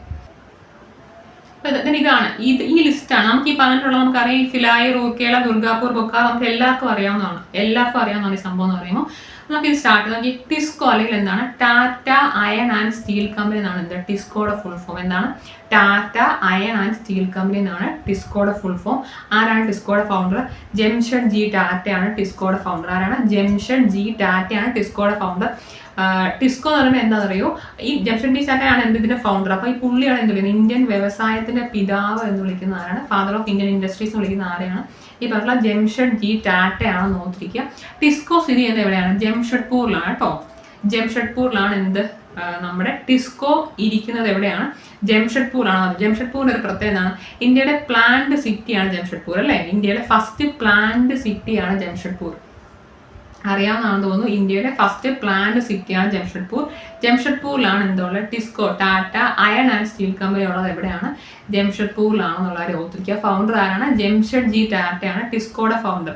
ടിസ്കോയുടെ വേറെ പ്രത്യേകത എന്താ അറിയോ? ഇന്ത്യയിലെ ഫസ്റ്റ് മോഡേണൈസ് സ്റ്റീൽ പ്ലാന്റ് ആണ് ടിസ്കോ. ഇന്ത്യയിലെ ആദ്യത്തെ നവീകരിച്ച മോഡേണൈസ്ഡ് ആയിട്ടുള്ള സ്റ്റീൽ പ്ലാന്റ് ആണ് ടിസ്കോ എന്ന് ഓർത്തിരിക്കുക. അതുപോലെ തന്നെ വേറൊരു സവിശേഷത എന്താണ്? ഇന്ത്യയിലെ സ്വകാര്യ മേഖലയിലുള്ള ഏറ്റവും വലിയ സ്റ്റീൽ പ്ലാന്റ് ആണ് ടിസ്കോ. മറന്നുപോയത് എന്ന് പറയുമ്പോൾ ടിസ്കോ പറയുമ്പോൾ അത് പ്രൈവറ്റ് സെക്ടറുള്ള കാര്യം ടാറ്റയുടെ അണ്ടറിലുള്ള ടാറ്റയുടെയാണ് ഈ സംഭവം. അതുകൊണ്ടാണല്ലോ. അപ്പോൾ ഓർത്തിരിക്കുക, ഇന്ത്യയിലെ ഏറ്റവും വലിയ പ്രൈവറ്റ് സെക്ടറിലുള്ള സ്റ്റീൽ പ്ലാന്റ് ഇരുമ്പുരുക്ക് വ്യവസായശാലയാണ് എന്ത്? ടിസ്കോ. എന്താണ്? Tata iron and steel company എന്നാണ് ടിസ്കോയുടെ ഫുൾ ഫോം ഓർത്തിരിക്കുക. ഇന്ത്യയിലെ ഏറ്റവും വലിയ പ്രൈവറ്റ് സെക്ടറിലുള്ള സ്റ്റീൽ പ്ലാന്റ് ആണ് ടിസ്കോ എന്ന് പറയുമ്പോൾ എവിടെയാണുള്ളത്? ജംഷഡ്പൂരിലാണെന്ന് ഓർത്തിരിക്കുക. അപ്പൊ ജംഷഡ്പൂരിന്റെ പ്രത്യേകത എന്താണ്? ഇന്ത്യയിലെ ഫസ്റ്റ് പ്ലാന്റ് സിറ്റിയാണ് ജംഷഡ്പൂർ എന്ന് പറയുമ്പോൾ. അതുപോലെ എന്താണ്? നമ്മുടെ സിറ്റി ഓഫ് സ്റ്റീൽ, സ്റ്റീലിന്റെ സിറ്റി എന്ന് വിളിക്കുന്ന ആരാണ്? ജംഷഡ്പൂരിലാണ്. സിറ്റി ഓഫ് സ്റ്റീൽ എന്ന് വിളിക്കുന്ന ആരാണ്? ജംഷഡ്പൂരാണ്. ജംഷഡ്പൂരാണ് ടിസ്കോ എന്ന് നോക്കിയിരിക്കും. നെക്സ്റ്റ് വൺ ആണ് ഈ പറഞ്ഞിട്ടുള്ള സംഭവം. ഇത് പറയുന്നത് പ്രൈവറ്റ് സെക്ടറിലല്ല, ഇത് പബ്ലിക് സെക്ടറിലുള്ള സ്റ്റീൽ പ്ലാന്റ് ആണ് എന്ത്? Indian iron and steel company. IISCO എന്നുള്ള സാധനം എന്താണ്? Indian iron and steel company എന്നാണ് ഇതിന്റെ പേര്. എന്താണ്? ഇത് പബ്ലിക് സെക്ടറിലുള്ള സ്റ്റീൽ കമ്പനിയാണ് എന്ത്? IISCO എന്ന് പറഞ്ഞ സംഭവം. എന്താണ്? Indian iron and steel company എന്നുള്ള സംഭവമാണ്. ഇത് പബ്ലിക് സെക്ടറിലുള്ള എന്താണ്? സ്റ്റീൽ പ്ലാന്റ് ആണ്. ചില പബ്ലിക് സെക്ടറിലുള്ള first iron and steel plant ആണ് എന്ത്? ISCO എന്നുള്ള സംഭവം. ഈ ISCO എന്ന് പറയുമ്പോൾ ഓർത്തിരിക്കുക, പശ്ചിമ ബംഗാളിൽ ഈ കുൾട്ടി എന്ന് പറഞ്ഞ സംഭവം ഉണ്ടോ? കുൾട്ടി, പശ്ചിമ ബംഗാളിലെ കുൾട്ടിയിലോ ഉണ്ടായിരുന്ന ഒരു പ്ലാൻ ഉണ്ടായിരുന്നു. അപ്പൊ അതിനെ എന്ത് ചെയ്താണ്? അഡ്വാൻസ് ചെയ്ത് എടുത്ത സംഭവമാണ് ഈ പറഞ്ഞിട്ടുള്ള ISCO എന്നുള്ള സംഭവം. കുൾട്ടിയിലാണ് ഈ പറഞ്ഞിട്ടുള്ള ആദ്യമായിട്ടുള്ള പബ്ലിക് സെക്ടറിലുള്ള ഈ മുരുകശാല വരുന്നത്. അതിന്റെ ഇച്ചിരി മോഡേണൈസ്ഡ് വേർഷൻ ആണ് ISCO, Indian iron and steel company എന്നുള്ള സംഭവം. എവിടെയാണ്? കുൾട്ടി, വെസ്റ്റ് ബംഗാളാണ് ഓർത്തിരിക്കുക കേട്ടോ. വെസ്റ്റ് ബംഗാളാണ് ഓർത്തിരിക്കുക. വെച്ചാൽ എന്താണ്? പബ്ലിക് സെക്ടറിലുള്ള ആദ്യത്തെ ഇരുമ്പുരുക്ക് ശാലയാണ് ഈ പറഞ്ഞിട്ടുള്ള ISCO എന്നുള്ള കാര്യം ഓർത്തിരിക്കുക. Okay. Iron and steel works limited ആണ് കേട്ടോ. VISL എന്ന് പറയുമ്പോൾ Visvesvaraya iron and steel works limited എന്നാണ്. ഇത്ര വിശ്വേശ്വരയ്യ സ്റ്റീൽ പ്ലാന്റ് എന്ന് പറയുമ്പോൾ കർണാടകത്തിലാണ് ഓർത്തിരിക്കുക. സൗത്ത് ഇന്ത്യയിലെ എന്താണ്? ഫസ്റ്റ് അയൺ ആൻഡ് സ്റ്റീൽ കമ്പനിയാണ് ഈ പറഞ്ഞിട്ടുള്ള VISL അല്ലെങ്കിൽ വിശ്വേശ്വരയ്യ സ്റ്റീൽ പ്ലാന്റ് എന്ന് പറയുമ്പോൾ സൗത്ത് ഇന്ത്യയിലുള്ള ആദ്യത്തെ അയൺ അല്ലെങ്കിൽ സ്റ്റീൽ കമ്പനിയാണെന്ത്? വിശ്വേശ്വരയ്യ സ്റ്റീൽ പ്ലാന്റ് എന്നുള്ള കാര്യം മറക്കരുതേ. ഇനി നമ്മൾ ഈ പറഞ്ഞിട്ടുള്ള എന്താണ്? ഈ പറഞ്ഞിട്ടുള്ള 4 എണ്ണം, ഈ പറഞ്ഞിട്ടുള്ള ഹിന്ദുസ്ഥാൻ സ്റ്റീൽ ലിമിറ്റഡ്, ഫിലായി, റൂർക്കേല, ദുർഗാപൂർ, ബൊക്ക എന്നുള്ള കാര്യം എല്ലായിടത്തും എപ്പോഴും ചോദിക്കുന്ന സംഭവമാണ്. അപ്പോൾ ഓർത്തിരിക്കുക, നമ്മൾ ഈ പറഞ്ഞ ഹിന്ദുസ്ഥാൻ സ്റ്റീൽ ലിമിറ്റഡ് ഫിലായി എന്ന് പറയുമ്പോൾ ആരുടെ സഹായത്തോടെ നിർമ്മിച്ചതാണ്? റഷ്യയുടെ സഹായത്തോടെ നിർമ്മിക്കുന്നതാണ് എന്ത്? ഹിന്ദുസ്ഥാൻ സ്റ്റീൽ ലിമിറ്റഡ് ഫിലായിലുള്ളത്. ഫിലായി എന്ന് പറയുമ്പോൾ എന്താണ്? ഛത്തീസ്ഗഡിലാണ് ഫിലായി ഉള്ളത്. അതെന്ന് പറയുമ്പോൾ എന്താണ്? റഷ്യയുടെ ഹെൽപ്പോടെ കൺസ്ട്രക്ട് ചെയ്ത സ്റ്റീൽ പ്ലാന്റ് ആണ് എന്ത്? ഫിലായിലുള്ള സ്റ്റീൽ പ്ലാൻ റഷ്യയുടെ സഹായത്തോടാണ് ഓർത്തിരിക്കുക. ഈ റൂർക്കേല പറയുമ്പോൾ ഒഡീഷയിലുള്ള റൂർക്കേല സ്റ്റീൽ പ്ലാൻ അത് എന്താണ്, ജർമ്മനിയുടെ സഹായത്തോടെ നിർമ്മിച്ചാണ് നമ്മുടെ റൂർക്കേല. തെറ്റിക്കരുത്, എല്ലാവർക്കും അറിയാവുന്നതാണ്. ഫിലായിലുള്ള സ്റ്റീൽ പ്ലാൻ എന്ന് പറയുമ്പോൾ റഷ്യയുടെ സഹായത്തോടെ കൺസ്ട്രക്ട് ചെയ്തിരിക്കുന്നതാണ്. റൂർക്കേല സ്റ്റീൽ പ്ലാൻ എന്ന് പറയുമ്പോൾ ഒഡീഷയാണ്, എന്ന് പറയുമ്പോൾ എവിടെയാണ്, ജർമ്മനിയുടെ സഹായത്തോടെ കൺസ്ട്രക്ട് ചെയ്തതാണ് എന്താണ് റൂർക്കേല സ്റ്റീൽ പ്ലാൻ എന്ന് പറയുമ്പോൾ. ദുർഗാപൂർ എന്ന് പറയുമ്പോൾ വെസ്റ്റ് ബംഗാളാണെന്ന് ഓർത്തിരിക്കുക. അവിടെ അത് UK ഹെൽപ്പോടെ ബിൽഡ് ചെയ്തെടുത്തതാണ് എന്ത്, ദുർഗാപൂറുള്ള സ്റ്റീൽ പ്ലാൻ. ഈ പറഞ്ഞ ബൊക്കാറോ സ്റ്റീൽ പ്ലാൻ എന്ന് പറയുമ്പോൾ എന്താണ്, ജാർഖണ്ഡിലാണ്. അതെന്ന് പറയുമ്പോൾ എന്താണ്, റഷ്യയുടെ സഹായത്തോടെ നിർമ്മിച്ചതാണ് എന്ത്, ബൊക്കാറോ. അപ്പൊ നമുക്കിപ്പം 2 എണ്ണം റഷ്യയുടെ സഹായമാണ്. ഒന്ന് ഫിലായിലുള്ള ഹിന്ദുസ്ഥാൻ സ്റ്റീൽ ലിമിറ്റഡും ബൊക്കാറോ സ്റ്റീൽ പ്ലാന്റും എന്ത് തന്നെയാണ് ഈ പറഞ്ഞിട്ടുള്ള റഷ്യയുടെ സഹായത്തോടെ ഉള്ളതാണെന്ന് ഓർത്തിരിക്കുക. ദുർഗാപൂർ എന്ന് പറയുമ്പോഴത്തേക്കിന് വെസ്റ്റ് ബംഗാളിലുള്ളതാണ്. അതെന്ന് പറയുമ്പോൾ UK ഹെൽപ്പോടെ കൺസ്ട്രക്ട് ചെയ്തിരിക്കുന്നതാണ്. ഈ പറഞ്ഞിട്ടുള്ള റൂർക്കേല എന്നുള്ള സ്റ്റീൽ പ്ലാൻ എന്ന് പറയുമ്പോൾ എവിടെയാണ്, ഒഡീഷയാണ്. റൂർക്കേല ജർമ്മനിയുടെ ഹെൽപ്പോടെ ഉള്ളതാണെന്ന് ഓർത്തിരിക്കുക. അപ്പൊ ഈ പറഞ്ഞിട്ടുള്ള സ്റ്റീൽ പ്ലാന്റ്സിന്റെ പേര് എന്ന് പറയുമ്പോൾ എപ്പോഴും ചോദിക്കുന്നതാണ് ഇതെല്ലാം കേട്ടോ. അപ്പോൾ ഓർത്തിരിക്കുക, ടിസ്കോ എന്ന് പറയുമ്പോഴത്തേക്കിന് പ്രൈവറ്റ് സെക്ടറിലുള്ള ഏറ്റവും വലിയ സ്റ്റീൽ പ്ലാന്റാണ് ടിസ്കോ. ഇസ്കോ എന്ന് പറയുമ്പോൾ പബ്ലിക് സെക്ടറിലെ ഫസ്റ്റ് സ്റ്റീൽ പ്ലാൻ എന്ത്, ഇസ്കോ എന്ന് പറയുമ്പോഴത്തേക്കിന് വിശ്വേശ്വരയ്യ സ്റ്റീൽ ലിമിറ്റഡ് ആണ് എന്ത്, സൗത്ത് ഇന്ത്യയിലെ ഫസ്റ്റ് സ്റ്റീൽ പ്ലാൻ എന്ന് പറയുമ്പോൾ. ഈ പറഞ്ഞിട്ടുള്ള ഹിന്ദുസ്ഥാൻ സ്റ്റീൽ ലിമിറ്റഡ് എന്ന് പറഞ്ഞാൽ ഫിലായി ഉണ്ട്, റൂർക്കേല ഉണ്ട്, നമ്മൾ ഈ പറഞ്ഞിട്ടുള്ള ദുർഗാപൂരിലും ബൊക്കാറോയിലും ഉണ്ടെന്ന് നോക്കിയിരിക്കുക. ഈ ബൊക്കാറോയും ഫിലായിലുമുള്ള സ്റ്റീൽ പ്ലാന്റ്സ് റഷ്യയുടെ ഹെൽപ്പോടെ കൺസ്ട്രക്ട് ചെയ്തതാണ്. അപ്പൊ നോക്കിയാൽ അതുപോലെ നോക്കി നമ്മുടെ ഇതിനകത്തുള്ള ഈ ബൊക്കാറോ സ്റ്റീൽ പ്ലാൻ എന്ന് പറയുമ്പോൾ എന്താ പറയുക, ഏഷ്യയിലെ തന്നെ ഏറ്റവും വലിയ സ്റ്റീൽ പ്ലാൻ ആണ് ബൊക്കാറോ സ്റ്റീൽ പ്ലാൻ എന്ന് പറയുമ്പോൾ. അതുപോലെ പബ്ലിക് സെക്ടറിലെ ഏറ്റവും കൂടുതൽ പ്രോഫിറ്റ് കിട്ടിയിട്ടുള്ള നമ്മുടെ സ്റ്റീൽ പ്ലാൻ എന്ന് പറയുമ്പോൾ എന്താണ്, നമ്മൾ ഈ പറഞ്ഞിട്ടുള്ള ഫിലായിലുള്ള ഹിന്ദുസ്ഥാൻ സ്റ്റീൽ ലിമിറ്റഡ് ആണ് നോക്കിയിരിക്കുക കേട്ടോ. ക്ലിയർ അല്ലേ? ഇനി നമ്മുടെ നെക്സ്റ്റ് ഒരു സംഭവം, ഈ മാംഗനീസിനെ കുറിച്ച് ഇത്ര അറിഞ്ഞിരിക്കുക എന്താണ്, നമ്മുടെ ഇരുമ്പുമായിട്ട് മിക്സ് ചെയ്ത് സങ്കര ഇനം ലോഹങ്ങൾ ഉണ്ടാക്കാൻ യൂസ് ചെയ്യുന്നത് ആരെയാണ്, മാംഗനീസിനെയാണ്. എന്നാൽ ഇരുമ്പുമായിട്ട് മിക്സ് ചെയ്തിട്ട് സങ്കര ഇനം ലോഹങ്ങൾ ഉൽപ്പാദിപ്പിക്കാൻ യൂസ് ചെയ്യുന്ന ഒരു സംഭവമാണ് ഈ പറഞ്ഞിട്ടുള്ള മാംഗനീസ്. ക്ലിയർ ആണല്ലോ അല്ലേ? വെച്ചാൽ ഇരുമ്പുമായിട്ട് മിക്സ് ചെയ്തിട്ട് സങ്കര ഇനം ലോഹങ്ങളുടെ നിർമ്മാണത്തിന് യൂസ് ചെയ്യുന്ന ഒരു സംഭവമാണ് എന്ത്, മാംഗനീസ് എന്നുള്ള കാര്യം. ഇനി നെക്സ്റ്റ് നോക്കിക്കോളൂ, നമ്മൾ ഈ പറഞ്ഞിട്ടുള്ള കൽക്കരി എന്നുള്ള സംഭവം എന്താണ്, ഇന്ത്യയിലെ ഏറ്റവും വലിയ താപോർജ സ്രോതസ്സാണ് കൽക്കരി. അതാണ് ടെക്സ്റ്റ് ഉള്ള പോയിന്റ് തന്നെയാണ്. ഇന്ത്യയിലെ ഏറ്റവും വലിയ താപോർജത്തിന്റെ സ്രോതസ്സാണ് കൽക്കരി. ഈ പറഞ്ഞിട്ടുള്ള നമ്മുടെ ജാർഖണ്ഡിലെ ചാറിയ എന്നുള്ള സ്ഥലത്താണ് ഏറ്റവും കൂടുതൽ കൽക്കരി പ്രൊഡ്യൂസ് ചെയ്യുന്നത്. ജാർഖണ്ഡിലുള്ള ചാറിയ എന്നുള്ള സ്ഥലത്താണ് എന്ത്, ഏറ്റവും കൂടുതൽ കൽക്കരി പ്രൊഡ്യൂസ് ചെയ്യുന്നത്. ഈ പറഞ്ഞിട്ടുള്ള തമിഴ്നാട്ടിലുള്ള നെയ്വേലിയിൽ എന്തുണ്ട്, ലിഗ്നൈറ്റ് ഉണ്ട്. ആ ലിഗ്നൈറ്റ് വെച്ചിട്ട് നമുക്ക് എന്ത് ചെയ്യാൻ വെക്കുന്നുണ്ട്, ഈ പറഞ്ഞ കൽക്കരിയുടെ പ്രൊഡക്ഷൻ ഒക്കുന്നതാണ് കേട്ടോ. അപ്പോൾ ഓർത്തിരിക്കുക, ഏറ്റവും ഇന്ധനക്ഷമത കുറഞ്ഞ കൽക്കരിയാണ് ഈ പറഞ്ഞ ലിഗ്നൈറ്റ്. ഏറ്റവും ഇന്ധനക്ഷമത കുറഞ്ഞ കൽക്കരിയാണ് ലിഗ്നൈറ്റ് എന്ന് ഓർത്തിരിക്കുക. ഇന്ത്യയിലെ മുഖ്യ താപ സ്രോതസ് കൽക്കരി തന്നെയാണ്. ജാർഖണ്ഡിലെ ചാറിയയിലാണ് ഏറ്റവും കൂടുതൽ കൽക്കരി പ്രൊഡ്യൂസ് ചെയ്യുന്നത് ഓർത്തിരിക്കുക. തമിഴ്നാട്ടിലെ നെയ്വേലിയിൽ എന്താണ് ലിഗ്നൈറ്റ് ഉണ്ട്. അപ്പോൾ ലിഗ്നൈറ്റ് ഉള്ള സൗത്ത് ഇന്ത്യയിലെ സ്ഥലം എന്ന് പറയുമ്പോൾ എന്താണ്, തമിഴ്നാടാണ്. ഈ ലിഗ്നൈറ്റ് എന്ന് പറയുമ്പോൾ എന്താണ്, ഏറ്റവും കൂടുതൽ ഇന്ധനക്ഷമത കുറഞ്ഞ കൽക്കരിയാണ് ഈ പറഞ്ഞിട്ടുള്ള ലിഗ്നൈറ്റ് എന്ന് പറയുമ്പോഴത്തേക്കിന് അത് നോക്കിയിരിക്കുക. ഇനി നമുക്ക് അറിയേണ്ടത് ഈ പെട്രോളിയം പ്രകൃതിവാതകത്തിനകത്ത് അറിയേണ്ട കേസ് നമുക്കറിയാം. ഈ പറഞ്ഞിട്ടുള്ള ആസാമിലെ ഡിഗ്ബോയ് ആണ് ആദ്യമായി പെട്രോളിയം അവർ ഖനനം ചെയ്തെടുത്ത് എവിടെ നിന്നാണ്, അസമിലെ ഡിഗ്ബോയിൽ നിന്നാണ് നോക്കിയിരിക്കുക. പക്ഷെ ഏറ്റവും കൂടുതൽ ഇപ്പം ഓയിൽ പ്രൊഡക്ഷൻ ഏറ്റവും കൂടുതൽ എവിടെയാണ്, മുംബൈ ഹൈ ആണ് അല്ലേ. മുംബൈ ഹൈ ആണ് ഏറ്റവും കൂടുതൽ ഓയിൽ പ്രൊഡക്ഷൻ ഉള്ളത് എവിടെയാണ്, മുംബൈ ഹൈയിലാണ്. ഈ പറഞ്ഞ ഡിഗ്ബോയ്, ആസാമിലെ ഡിഗ്ബോയിലാണ് ആദ്യമായിട്ട് പെട്രോളിയത്തിന്റെ ഖനനം നടന്ന സ്ഥലം എന്താണ്, ആസാമിലെ ഡിഗ്ബോയ് ആണ്. പക്ഷെ ഇപ്പൊ ഏറ്റവും കൂടുതൽ ഓയിലിന്റെ പ്രൊഡക്ഷൻ നടക്കുന്ന സ്ഥലം എന്താണ്, മുംബൈ ഹൈ ആണ് നോക്കിയിരിക്കുക. മുംബൈ ഹൈ ആണ് നോക്കിയിരിക്കുക. ഈ പറഞ്ഞിട്ടുള്ള അസം, ഗുജറാത്ത്, മഹാരാഷ്ട്ര തുടങ്ങിയ സംസ്ഥാനങ്ങളിലാണ് ഈ പറഞ്ഞിട്ടുള്ള എന്തുള്ള ഈ പെട്രോളിയം വാതകങ്ങളുടെ പ്രൊഡക്ഷൻ ഏറ്റവും കൂടുതലുള്ളത്. നമുക്ക് അറിയാവുന്നതാണ് ഈ പെട്രോളിയത്തിന് ബാക്കിയായിട്ട് വരുന്ന സംഭവങ്ങളാണ് ഇതെല്ലാം അല്ലേ. നമ്മളിപ്പോൾ രാസവളം, വാസലിനൊക്കെ എന്ന് പറയുമ്പോൾ പെട്രോളിയത്തിന്റെ പ്രൊഡക്റ്റ് ആണ് നോക്കിയിരിക്കുന്നത് കേട്ടോ, മറന്നു പോകരുത്. അസമിലെ ഡിഗ്ബോയിലാണ് ആദ്യമായിട്ട് പെട്രോളിയം ഖനനം ചെയ്തത്, ആസാമിലെ ഡിഗ്ബോയിലാണ്. മുംബൈ ഹൈ ആണ് ഏറ്റവും കൂടുതലായിട്ടുള്ള ഇന്ത്യയിലെ എണ്ണപ്പാടം എന്ന് വിളിക്കുന്നത് എന്താണ്, മുംബൈ ഹൈ ആണ്. അതുപോലെ എന്താണ്, ആസാമിലും ഗുജറാത്തിലും മഹാരാഷ്ട്രയിലുമാണ് കോമൺ ഏറ്റവും കൂടുതലായിട്ട് പെട്രോളിയം പ്രൊഡക്ഷൻ നടക്കുന്ന ഈ സ്ഥലങ്ങളിലാണ് നോക്കിയിരിക്കുക. ഇനിയുള്ള നോക്കി ഇനി എന്താണ് നമ്മുടെ ആണവായുധങ്ങൾ. ആണവായുധങ്ങളുടെ പ്രൊഡക്ഷന് യൂസ് ചെയ്യുന്നതാണ് നമ്മൾ ഈ പറഞ്ഞിട്ടുള്ള ആണവധാതുക്കൾ എന്നുള്ള സംഭവമേ. അപ്പൊ നമുക്കറിയാം ഈ യുറേനിയവും തോറിയവുമാണ് ഏറ്റവും പ്രധാനമായിട്ടുള്ള ആണവായുധത്തിന്റെ പ്രൊഡക്ഷന് യൂസ് ചെയ്യുന്ന എലമെന്റ്സ് പറയുമ്പോൾ എന്താണ്, യുറേനിയവും തോറിയവുമാണ്. ഈ പറഞ്ഞിട്ടുള്ള കേരളത്തിലും തമിഴ്നാട്ടിലും കാണപ്പെടുന്ന മോണസൈറ്റും ഇൽമനൈറ്റും എന്ന് പറയുമ്പോൾ എന്താണ്, ഈ പറഞ്ഞിട്ടുള്ള തോറിയത്തിന്റെ സോഴ്സസ് ആണ് കേട്ടോ. നമ്മൾ പറഞ്ഞാണ് ഇതിന് ഓറ് പോലെ സംഭവം വരുമല്ലോ. ഈ പറഞ്ഞ മോണസൈറ്റും ഇൽമനൈറ്റും കേരളത്തിലും തമിഴ്നാട്ടിലും കാണുന്നതാണ്. അതെന്ന് പറയുമ്പോൾ എന്താണ്, ഈ ആണവധാതുവായ തോറിയത്തിന്റെ പ്രൊഡക്ഷനെ യൂസ് ചെയ്യാൻ ഒക്കുന്നതാണ് മോണസൈറ്റ്. നമ്മൾ പറഞ്ഞാണ് ഈ പറഞ്ഞിട്ടുള്ള ന്യൂക്ലിയർ ഒരു മെറ്റീരിയൽ ആണ്. ഇപ്പം നമുക്കറിയാം യുറേനിയം തോറിയമാണ് ന്യൂക്ലിയർ വെപ്പൺസിന്റെ പ്രൊഡക്ഷൻ നമ്മൾ യൂസ് ചെയ്യുന്ന സംഭവങ്ങൾ. അപ്പോൾ അതിനകത്ത് ഈ തോറിയത്തിന്റെ സോഴ്സ് ആണ് മോണസൈറ്റും ഇൽമനൈറ്റും. ഈ പറഞ്ഞ മോണസൈറ്റും ഇൽമനൈറ്റും എവിടെ കാണുന്നുണ്ട്? കേരളത്തിലും തമിഴ്നാട്ടിലും ഉണ്ട് എന്ന്. യുറേനിയം തോറിയമാണ് ആണവധാതുക്കൾ എന്ന് പറഞ്ഞാൽ ഈ തോറിയത്തിന്റെ സോഴ്സ് ആണ് എന്ത്? മോണസൈറ്റും ഇൽമനൈറ്റും എന്നുള്ള കാര്യം ഓർത്തിരിക്കുക, തെറ്റിക്കട്ടെ. ഇതെന്ന് പറയുമ്പോൾ എന്താണ്? ഇതെന്ന് പറയുമ്പോൾ നമ്മുടെ ന്യൂക്ലിയർ പ്ലാന്റ്സ് ആണ്, ഇന്ത്യയിലുള്ള ന്യൂക്ലിയർ പ്ലാന്റ്സ് ആണ്. ഇതിനകത്ത് താരാപൂർ നമുക്ക് എല്ലാം അറിയാവുന്നത്. താരാപൂർ മഹാരാഷ്ട്ര ആണെന്നൊക്കെ എല്ലാവർക്കും അറിയാവുന്നതാണെന്ന് ഓർത്തിരിക്കുക. ഈ പറഞ്ഞ കൽപ്പാക്കവും കൂടംകുളവും തമിഴ്നാട്ടിലാണെന്നുള്ളവരെ ഓർത്തിരിക്കുക, തെറ്റിക്കരുത്. താരാപൂർ മഹാരാഷ്ട്രയിലുള്ള താരാപൂർ ആണെന്ന് നമ്മളീ പറഞ്ഞ ആണവധാതുക്കളുടെ പ്രൊഡക്ഷൻ ഉള്ള സ്ഥലമാണ് താരാപൂർ എന്നുള്ള സെക്ഷൻ. കൽപ്പാക്കവും കൂടംകുളവും തമിഴ്നാട്ടിലാണെന്നുള്ള ഓർത്തിരിക്കുക. ഓക്കെ ആണല്ലോ അല്ലേ? നോക്കി, നമ്മുടെ ഈ ചാപ്റ്ററിനകത്തുള്ള അടുത്തൊരു സെക്ഷൻ ആണ് നമ്മുടെ ഇന്ത്യയിലുള്ള ട്രാൻസ്പോർട്ട് സിസ്റ്റം എന്നൊരു സെക്ഷൻ. അപ്പൊ അതിനകത്ത് പറയുമ്പോൾ എന്തൊക്കെ വരും? ഒന്ന് പറയുന്നത് റോഡ് ട്രാൻസ്പോർട്ട് വരുന്നുണ്ട്, റെയിൽവേയുടെ ഒരു സെക്ഷൻ ഉണ്ട്, നമ്മുടെ വ്യോമഗതാഗതം. ഇത് മൂന്നും കൂടെ കഴിയുമ്പോൾ ഈ ചാപ്റ്റർ കഴിയും കേട്ടോ. ഒന്ന് സ്റ്റാർട്ട് ചെയ്യാം. അപ്പൊ റോഡ് എന്ന് പറയുമ്പോൾ നമ്മുടെ ഈ ടെക്സ്റ്റ് ബുക്ക് പ്രകാരം നമ്മൾ ജനറൽ റോഡിനെ ക്ലാസിഫൈ ചെയ്യുന്നത് എങ്ങനെയാണ്? ഒന്ന്, റോഡ് കൺസ്ട്രക്ട് ചെയ്യാൻ യൂസ് ചെയ്യുന്ന മെറ്റീരിയലിനെ ബേസ് ചെയ്തിട്ടും, രണ്ടാമത്തതാണ് ഇത് ആരാണ് ഈ റോഡ് കൺസ്ട്രക്ട് ചെയ്യുന്നത്, അതുപോലെ തന്നെ ആരാണ് ഇതിനെ മെയിൻ്റനൻസ് ചെയ്യുന്നത് എന്നുള്ള ബേസ് രണ്ടാമത്തെ ക്ലാസിഫിക്കേഷൻ. അപ്പൊ ഈ പറഞ്ഞ രണ്ടാമത്തെ ക്ലാസിഫിക്കേഷൻ മാത്രമാണ് നമുക്ക് പഠിക്കാനുള്ളത്. അപ്പൊ ഇത് ആരാണ് ഈ റോഡ് കൺസ്ട്രക്ട് ചെയ്യുന്നതും മെയിൻറ്റെയിൻ ചെയ്യുന്നതും എന്നുള്ള ബേസിലുള്ള ക്ലാസിഫിക്കേഷൻ ആണ് ഇത്.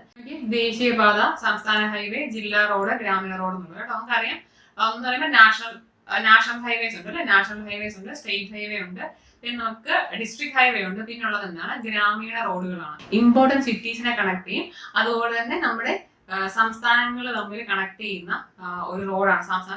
എല്ലാ സംസ്ഥാനത്തിനും തലസ്ഥാനങ്ങൾ തമ്മിൽ കണക്ട് ചെയ്ത് പോകുന്ന ഒരു റോഡാണ് ഈ പറഞ്ഞിട്ടുള്ള ദേശീയ ഹൈവേ എന്ന് പറയുന്ന സംഭവം. അല്ലെങ്കിൽ എന്താ ചെയ്യുന്നത്? ഇമ്പോർട്ടന്റ് ആയിട്ടുള്ള തുറമുഖങ്ങളുള്ള ഇമ്പോർട്ടന്റ് പോർട്സിനെ കണക്ട് ചെയ്യുന്ന ആര് തന്നെയാണ്? നമ്മുടെ നാഷണൽ ഹൈവേസ് ആണ്. നമുക്ക് അറിയാവുന്ന സംഭവങ്ങൾ എന്തൊക്കെയാണ്? സംസ്ഥാനങ്ങൾ തലസ്ഥാനങ്ങൾ കണക്ട് ചെയ്യും, ഇമ്പോർട്ടന്റ് സിറ്റീസ് തമ്മിൽ കണക്ട് ചെയ്യും, പോർട്സ് തമ്മിൽ കണക്ട് ചെയ്യും. ഇതാണ് ഈ പറഞ്ഞിട്ടുള്ള നാഷണൽ ഹൈവേസ് എന്നുള്ള സംഭവം. ഈ നാഷണൽ ഹൈവേ എന്ന് പറയുമ്പോൾ നമ്മുടെ സെൻട്രൽ ഗവൺമെന്റ് ആണ് എന്തോ ചെയ്യുന്നത്? ഈ നാഷണൽ ഹൈവേയുടെ മെയിൻ്റനൻസും അവരുടെ നിർമ്മാണ ചെലവും വഹിക്കുന്നത് സെൻട്രൽ കേന്ദ്ര സർക്കാരാണ്. നാഷണൽ ഹൈവേസിന്റെ കൺസ്ട്രക്ഷനും അതിന്റെ മെയിൻ്റനൻസ് കോസ്റ്റും ഒക്കെ എന്ന് പറയുമ്പോൾ ആരാണ് ചെയ്യുന്നത്? ഈ പറഞ്ഞിട്ടുള്ള സെൻട്രൽ ഗവൺമെന്റ് അണ്ടറിലാണ് ഈ പറഞ്ഞിട്ടുള്ള ദേശീയപാതയുടെ മെയിൻ്റനൻസും അതിന്റെ കൺസ്ട്രക്ഷനും വരുന്നത്. ക്ലിയർ ആണോ? അപ്പൊ ഈ ദേശീയപാതയുടെ കൺസ്ട്രക്ഷൻ നടത്തുന്ന ഒരു അതോറിറ്റിയാണെന്ന് നമുക്ക് അറിയാവുന്നതാണ് നാഷണൽ ഹൈവേ അതോറിറ്റി എന്നൊരു സംഭവം. ഇതാണ് national highway authority of India എന്നൊരു സംഭവം ഉള്ളതാണ്. ഇവരാണ് എന്തോ ചെയ്യുന്നത്? നമ്മുടെ നാഷണൽ ഹൈവേയുടെ കൺസ്ട്രക്ഷൻ നടത്തുന്നത് ഈ പറഞ്ഞിട്ടുള്ള national highway authority of India ആണ്. നമ്മൾ പറഞ്ഞു ഇതിന്റെ കോസ്റ്റ് എന്ന് പറയുമ്പോഴും അതൊക്കെ ചെയ്യുന്നത് സെൻട്രൽ ഗവൺമെന്റ് അണ്ടറിലാണ്. പക്ഷേ ഈ നാഷണൽ ഹൈവേ അതോറിറ്റി ആയിരിക്കും എന്തോ ചെയ്യുന്നത്? ഈ പറഞ്ഞിട്ടുള്ള നാഷണൽ ഹൈവേയുടെ മെയിൻ്റനൻസ് ഒക്കെ ചെയ്യുന്നത് ആരാണ്? ഈ നാഷണൽ ഹൈവേ അതോറിറ്റിയാണ് നോക്കിയിരിക്കുക. അതുപോലെ അറിയേണ്ട കേസ് എന്താ അറിയോ? നമ്മുടെ ഇന്ത്യയിലെ ടോട്ടൽ റോഡിന്റെ ലെങ്തിന്റെ 2% മാത്രമേ എന്തോ വരുന്നുള്ളൂ ഈ നാഷണൽ ഹൈവേ എന്നുള്ള സംഭവം വരത്തുള്ളൂ. വളരെ കുറച്ചുള്ള നാഷണൽ ഹൈവേ എന്ന് പറയുമ്പോൾ നമ്മുടെ ടോട്ടൽ റോഡിന്റെ ടോട്ടൽ ലെങ്തിന്റെ 2% മാത്രമേ നാഷണൽ ഹൈവേ. പക്ഷെ ഏറ്റവും കൂടുതലായിട്ട് എന്തോ ഉണ്ട്? തിരക്കുള്ളത് എവിടെയാണ്? ഈ പറഞ്ഞിട്ടുള്ള നാഷണൽ ഹൈവേ ആണ് നോക്കിയാൽ കേട്ടോ. പോത്തിരിക്ക് ഏറ്റവും കൂടുതൽ ട്രാഫിക് ഉള്ള സ്ഥലം എന്ന് പറഞ്ഞാൽ എവിടെയാണ്? ഈ പറഞ്ഞിട്ടുള്ള നാഷണൽ ഹൈവേ ആണ്. National highway authority of India ആണ് എന്തോ ചെയ്യുന്നത്? ഈ പറഞ്ഞിട്ടുള്ള construction and maintenance of national highways എന്ന് പറഞ്ഞാൽ ആരുടെ കയ്യിലാണ്? ഈ പറഞ്ഞിട്ടുള്ള നാഷണൽ ഹൈവേ അതോറിറ്റി ഓഫ് ഇന്ത്യയുടെ കയ്യിലാണെന്നുള്ള കാര്യം ഓർത്തിരിക്കുക. ക്ലിയർ ആണല്ലോ? അപ്പൊ അറിയേണ്ട വേറൊരു കേസ് ആണെന്ന് ഈ പറഞ്ഞിട്ടുള്ള ഈ 3 ഇമ്പോർട്ടന്റ് റോഡ്സ് അറിഞ്ഞിരിക്കുക. ഇതിനകത്ത് പറയുമ്പോൾ ഈ പറഞ്ഞിട്ടുള്ള ഗോൾഡൻ ക്വാഡ്രിലാറ്ററൽ അല്ലെങ്കിൽ സുവർണ ചതുഷ്കോണ സൂപ്പർ ഹൈവേ കണ്ടോ? നമ്മുടെ SSCR ടെക്സ്റ്റ് ബുക്കിലുള്ളതാണിത്. സുവർണ ചതുഷ്കോണ സൂപ്പർ ഹൈവേ എന്ന് പറയുമ്പോഴത്തേക്കിന് അത് ഈ പറഞ്ഞിട്ടുള്ള ദേശീയപാതക്കകത്ത് വരുന്നതാണ്. ഈ പറഞ്ഞിട്ടുള്ള സുവർണ ചതുഷ്കോണ സൂപ്പർ ഹൈവേ അല്ലെങ്കിൽ എന്നാൽ ഗോൾഡൻ ക്വാഡ്രിലാറ്ററൽ റോഡ് എന്ന് നമ്മൾ പറയുന്നതാണ്. Golden quadrilateral road 4 important cities തമ്മിൽ കണക്ട് ചെയ്യുന്ന റോഡാണ് ഈ പറഞ്ഞിട്ടുള്ള സുവർണ ചതുഷ്കോണ സൂപ്പർ ഹൈവേ അല്ലെങ്കിൽ എന്നാൽ ഗോൾഡൻ ക്വാഡ്രിലാറ്ററൽ എന്ന് പറയുന്നത്. അത് എന്തൊക്കെയാണ്? നമുക്കറിയാം ഇമ്പോർട്ടന്റ് സിറ്റീസ്, ഇന്ത്യയിലെ ഏറ്റവും ഇമ്പോർട്ടന്റ് സിറ്റീസ്. മേളിൽ നമുക്കറിയാം ഡൽഹിയിൽ സ്റ്റാർട്ട് ചെയ്യാം. അപ്പൊ ഡൽഹിയിൽ നിന്ന് ഇങ്ങോട്ട് വരും, കൊൽക്കത്ത വരും, ചെന്നൈ വരും, ഇവിടുന്ന് ബോംബെ വന്നിട്ട് തിരിച്ച് ഡൽഹി പോകും. ഈ 4 ഇമ്പോർട്ടന്റ് സിറ്റീസിലാണ് എന്ത് കണക്ട് ചെയ്യുന്നത്? ഈ പറഞ്ഞിട്ടുള്ള സുവർണ ചതുഷ്കോണം അല്ലെങ്കിൽ ഗോൾഡൻ ക്വാഡ്രിലാറ്ററലിലൂടെ കണക്ട് ചെയ്യുന്നത് നോക്കിയിരിക്കട്ടെ. എന്തൊക്കെയാണ്? ഇവിടുന്ന് സ്റ്റാർട്ട് ചെയ്യാൻ എങ്ങനെയാണ് മതി? ഡൽഹി, മുംബൈ, ചെന്നൈ, കൊൽക്കത്ത. അപ്പൊ ഇങ്ങനെ വരും. ഡൽഹി, ഇവിടെ മുംബൈ, ചെന്നൈ, കൊൽക്കത്ത എന്ന് വരും. അല്ല എങ്ങനെയാണ് പഠിക്കുക? 4 സിറ്റീസിനെ കണക്ട് ചെയ്ത് നോക്കിയിരിക്കുക. ഈ സൂപ്പർ ഹൈ എന്ന് പറഞ്ഞാൽ 6 ലൈനാണ് കേട്ടോ. 6 വരി പാതയാണ് ഈ പറഞ്ഞിട്ടുള്ള സുഗമ ചതുഷ്കോണ സൂപ്പർ ഹൈവേ എന്താണ് 6 വരി പാതയാണ് നോക്കിയിരിക്കുക.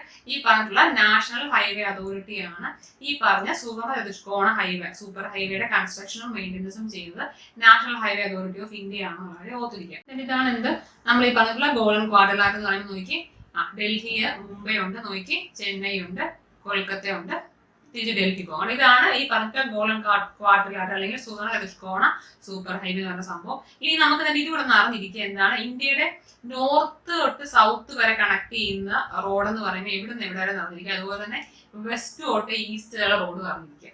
ഇതാണ് റോഡ് എന്ന് പറയുന്നത്. ഇതാണ് സംഭവം നോക്കിയിരിക്കുക. നമ്മൾ ഈ പറയുന്ന ശ്രീനഗർ തൊട്ട് കന്യാകുമാരി വരെ പോകുന്ന ഒരു സെക്ഷൻ ആണ് നമ്മൾ ഈ പറഞ്ഞിട്ടുള്ള നോർത്ത് സൗത്ത് റോഡ് എന്ന് പറയുന്നത്. എന്താണ് ശ്രീനഗർ ടു കന്യാകുമാരി പോകുന്ന റോഡാണ് നമ്മുടെ നോർത്ത് സൗത്തിലുള്ള റോഡ്. ഇവിടെ വരെയാണ് പോകുന്നത്. അതുപോലെ നോക്കി ഈ പറഞ്ഞിട്ടുള്ള വെസ്റ്റ് തൊട്ട് ഈസ്റ്റ് വരെയുള്ള റോഡ് കണക്ട് ചെയ്യുന്ന എന്തിനാണ് നമ്മൾ ഈ പറഞ്ഞ സിൽച്ചർ തൊട്ട് നമ്മുടെ പോർബന്ദർ വരെയാണ് നമ്മുടെ വെസ്റ്റ് ഈസ്റ്റ് റോഡ് കണക്ട് ചെയ്യുന്നത്. പോർബന്ദറിനെയും സിൽച്ചറിനെയാണ് എന്ത് കണക്ട് ചെയ്യുന്നത് വെസ്റ്റ് തൊട്ട് ഈസ്റ്റ് വരെയുള്ള റോഡ്.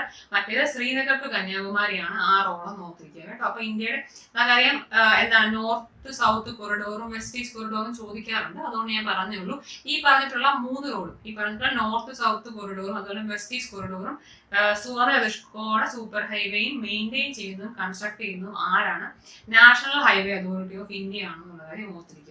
ഓക്കെ, അപ്പൊ അതാണ് നമ്മൾ ഈ പറഞ്ഞ റോഡ്സിന്റെ ഫസ്റ്റ് ടൈപ്പ് എന്ന് പറയുമ്പോൾ നാഷണൽ ഹൈവേസ് ഒരു സംഭവമാണ്. അപ്പൊ നോക്കി നമ്മൾ ഈ പറഞ്ഞിട്ടുള്ള നോർത്ത് സൗത്തിലുള്ള ആ റോഡാണ് നമ്മൾ ഇപ്പൊ പറയുന്ന നാഷണൽ ഹൈവേ 7. മറക്കരുത്, നോർത്ത് സൗത്തിലുള്ള ആ റോഡാണ് എന്താണ് ശ്രീനഗർ തൊട്ട് കന്യാകുമാരിയുള്ള റോഡാണ് നാഷണൽ ഹൈവേ 7 എന്ന് പറഞ്ഞാൽ പഴയ പേരാണ്. നാഷണൽ ഹൈവേ 7 എന്ന പഴയ പേരാണ്. നാഷണൽ ഹൈവേ 44 എന്നാണ് ഇപ്പോഴത്തെ പേര്. ഇന്ത്യയിലെ ഏറ്റവും വലിയ റോഡ് എന്ന് പറയുമ്പോൾ ഈ പറഞ്ഞിട്ടുള്ള നാഷണൽ ഹൈവേ 44 ആണ് നോക്കിയിരിക്കുക. നാഷണൽ ഹൈവേ 7 എന്ന് പറഞ്ഞാൽ ഈ റോഡിന്റെ പഴയ പേരാണ്. അതുപോലെ തന്നെ പറഞ്ഞ ഈ പോർബന്ദർ ടു സിൽച്ചർ എന്ന് പറഞ്ഞ ആ റോഡ് ചില വെസ്റ്റ് ടു ഈസ്റ്റ് ഉള്ള റോഡാണ് നാഷണൽ ഹൈവേ 27 നോക്കിയിരിക്കുക. നാഷണൽ ഹൈവേ 27 ആണ് നമ്മൾ ഈ പാട്ടുള്ള വെസ്റ്റ് ടു ഈസ്റ്റ് വരുന്ന റോഡാണ് നാഷണൽ ഹൈവേ 27 എന്നുള്ള കാര്യം ഓർത്തിക്കുക. തെറ്റിക്കയുടെ ഇന്ത്യയിലെ ഏറ്റവും വലിയ റോഡ് എന്ന് പറയുമ്പോൾ നാഷണൽ ഹൈവേ 44 ആണ്. അതിന്റെ പഴയ പേരാണ് നാഷണൽ ഹൈവേ 7 എന്ന് പറയുമ്പോൾ ഈ പോർബന്ദർ ടു സിൽച്ചർ വരെയുള്ള റോഡിന്റെ പേരാണ് നാഷണൽ ഹൈവേ 27 നോക്കിയിരിക്കുക. ഓക്കെ ആണല്ലോ. ഇതാണ് നമ്മുടെ നാഷണൽ ഹൈവേ റിലേറ്റഡ് ആയിട്ടുള്ള സംഭവം അല്ലെങ്കിൽ ദേശീയപാത എന്നുള്ളതിനെ റിലേറ്റഡ് ആയിട്ടുള്ള സംഭവം എന്ന് പറയുമ്പോൾ ഇത്രയാണ്. നെക്സ്റ്റ് റോഡ് എന്താണ് നമ്മുടെ സംസ്ഥാന ഹൈവേ ആണല്ലേ. സംസ്ഥാന ഹൈവേ എന്ന് പറയുമ്പോൾ നമ്മുടെ സംസ്ഥാനത്തിന്റെ ക്യാപിറ്റലിനെ നമ്മുടെ ജില്ലയുടെ ഹെഡ് ക്വാർട്ടേഴ്സ് നമ്മൾ കണക്ട് ചെയ്യും. എന്ന് വെച്ചാൽ സംസ്ഥാന തലസ്ഥാനങ്ങളെ ആസ്ഥാനങ്ങളോട് കണക്ട് ചെയ്യും ജില്ലയുടെ. അപ്പൊ എന്താണ് ക്യാപിറ്റലിനെ അതിന്റെ ഹെഡ് ക്വാർട്ടേഴ്സ് ബാക്കിയുള്ള ഡിസ്ട്രിക്ട്സിന്റെ ഹെഡ് ക്വാർട്ടേഴ്സ് ആണ് പറഞ്ഞ ആസ്ഥാനം എന്ന് പറയുമ്പോഴത്തേക്കിനെ. അപ്പൊ സംസ്ഥാനത്തിന്റെ തലസ്ഥാന കേരളത്തിന്റെ സ്റ്റേറ്റ് ഹൈവേ എന്ന് പറയുന്നത് എന്താണ് ട്രിവാൻഡ്രത്തിനെ ബാക്കിയുള്ള ജില്ലയുടെ ആസ്ഥാനങ്ങളോട് കണക്ട് ചെയ്യുന്നതാണ് ഈ പറഞ്ഞ സംസ്ഥാന ഹൈവേ എന്ന് പറയുമ്പോൾ. ഇതിന്റെ എന്താണ് ഈ റോഡിന്റെ നിർമ്മാണ ചെലവ് നിർവഹിക്കുന്നവരാണ് സ്റ്റേറ്റ് ഗവൺമെന്റ് എന്ന് ആലോചിക്കുന്നത് കേട്ടോ. മറന്നു ഈ റോഡിന്റെ നിർമ്മാണത്തിന്റെ ചെലവ് കൺസ്ട്രക്ഷന്റെ കോസ്റ്റ് വഹിക്കുന്നവരാണ് നമ്മൾ ഈ പറഞ്ഞിട്ടുള്ള സ്റ്റേറ്റ് ഗവൺമെന്റ് ആണ് എന്നുള്ളതാണ് പറയാം. നമ്മുടെ ഓരോ സംസ്ഥാനത്തും പബ്ലിക് വർക്ക്സ് ഡിപ്പാർട്ട്മെന്റ് ഉള്ള അപ്പൊ അവരാണ് എന്തോ ചെയ്യുന്നത് നമ്മുടെ സംസ്ഥാന ഹൈവേകളുടെ കൺസ്ട്രക്ഷൻ നടത്തുന്നത്. പോത്തിരിക്കും ടോട്ടൽ റോഡിന്റെ ലെങ്തിന്റെ 4% മാത്രമേ ഉള്ളത് സ്റ്റേറ്റ് ഹൈവേസ് എന്ന് പറഞ്ഞാൽ ക്ലിയർ ആണല്ലോ. അപ്പൊ അടുത്തൊരു സംഭവമാണ് ജില്ലാ റോഡ് എന്നുള്ള സംഭവം അല്ലെ. അപ്പൊ ജില്ലാ റോഡ് എന്തായാലും ചെയ്യുന്നത് നമുക്ക് ആ ജില്ലയുടെ ആസ്ഥാനങ്ങൾ എന്തോ ചെയ്യണം അവിടുത്തെ പ്രധാന കേന്ദ്രങ്ങളോട് കണക്ട് ചെയ്യും. അതാണ് ജില്ലാ റോഡ് ചെയ്യുന്നത്. അപ്പൊ ജില്ലാ റോഡിന്റെ കൺസ്ട്രക്ഷൻ നടത്തുന്ന ആരായിരിക്കും നോക്കി അതിന്റെ നിർമ്മാണം അതിന്റെ പരിപാലനം ആര് തന്നെയാണ് ജില്ലാ പഞ്ചായത്തിലാണ് നോക്കിയിരിക്കുന്നത് കേട്ടോ. മറന്നുപോയത് ഈ ജില്ലാ റോഡിന്റെ നിർമ്മാണം അതിന്റെ പരിപാലനം നടത്തുന്ന ആര് തന്നെയാണ് ജില്ലാ പഞ്ചായത്താണ് നോക്കിയിരിക്കുക. ജില്ലാ പരിഷത്ത് എന്ന് പറയുന്നത് ഇനിയാണ് ലാസ്റ്റ് ഒന്നാണ് ഈ പറഞ്ഞിട്ടുള്ള ഗ്രാമീണ റോഡുകൾ. ഈ ഗ്രാമീണ റോഡിന്റെ കൺസ്ട്രക്ഷൻ എന്ന് പറയുമ്പോൾ ഓർത്തിരിക്കുക ഇന്ത്യയിലെ ടോട്ടൽ റോഡിന്റെ 80% ആര് തന്നെയാണ് ഈ പറഞ്ഞിട്ടുള്ള ഗ്രാമീണ റോഡുകളാണ് നോക്കി. നമ്മൾ ഈ പറഞ്ഞിട്ടുള്ള നാഷണൽ ഹൈവേ വെറും 2% ടോട്ടൽ ഇതിന്റെ 80% ഇന്ത്യയുടെ ടോട്ടലുള്ള റോഡിന്റെ 80% എന്ത് തന്നെയാണ് ഈ പറഞ്ഞിട്ടുള്ള ഗ്രാമീണ റോഡാന്ന് ആലോചിക്കുക.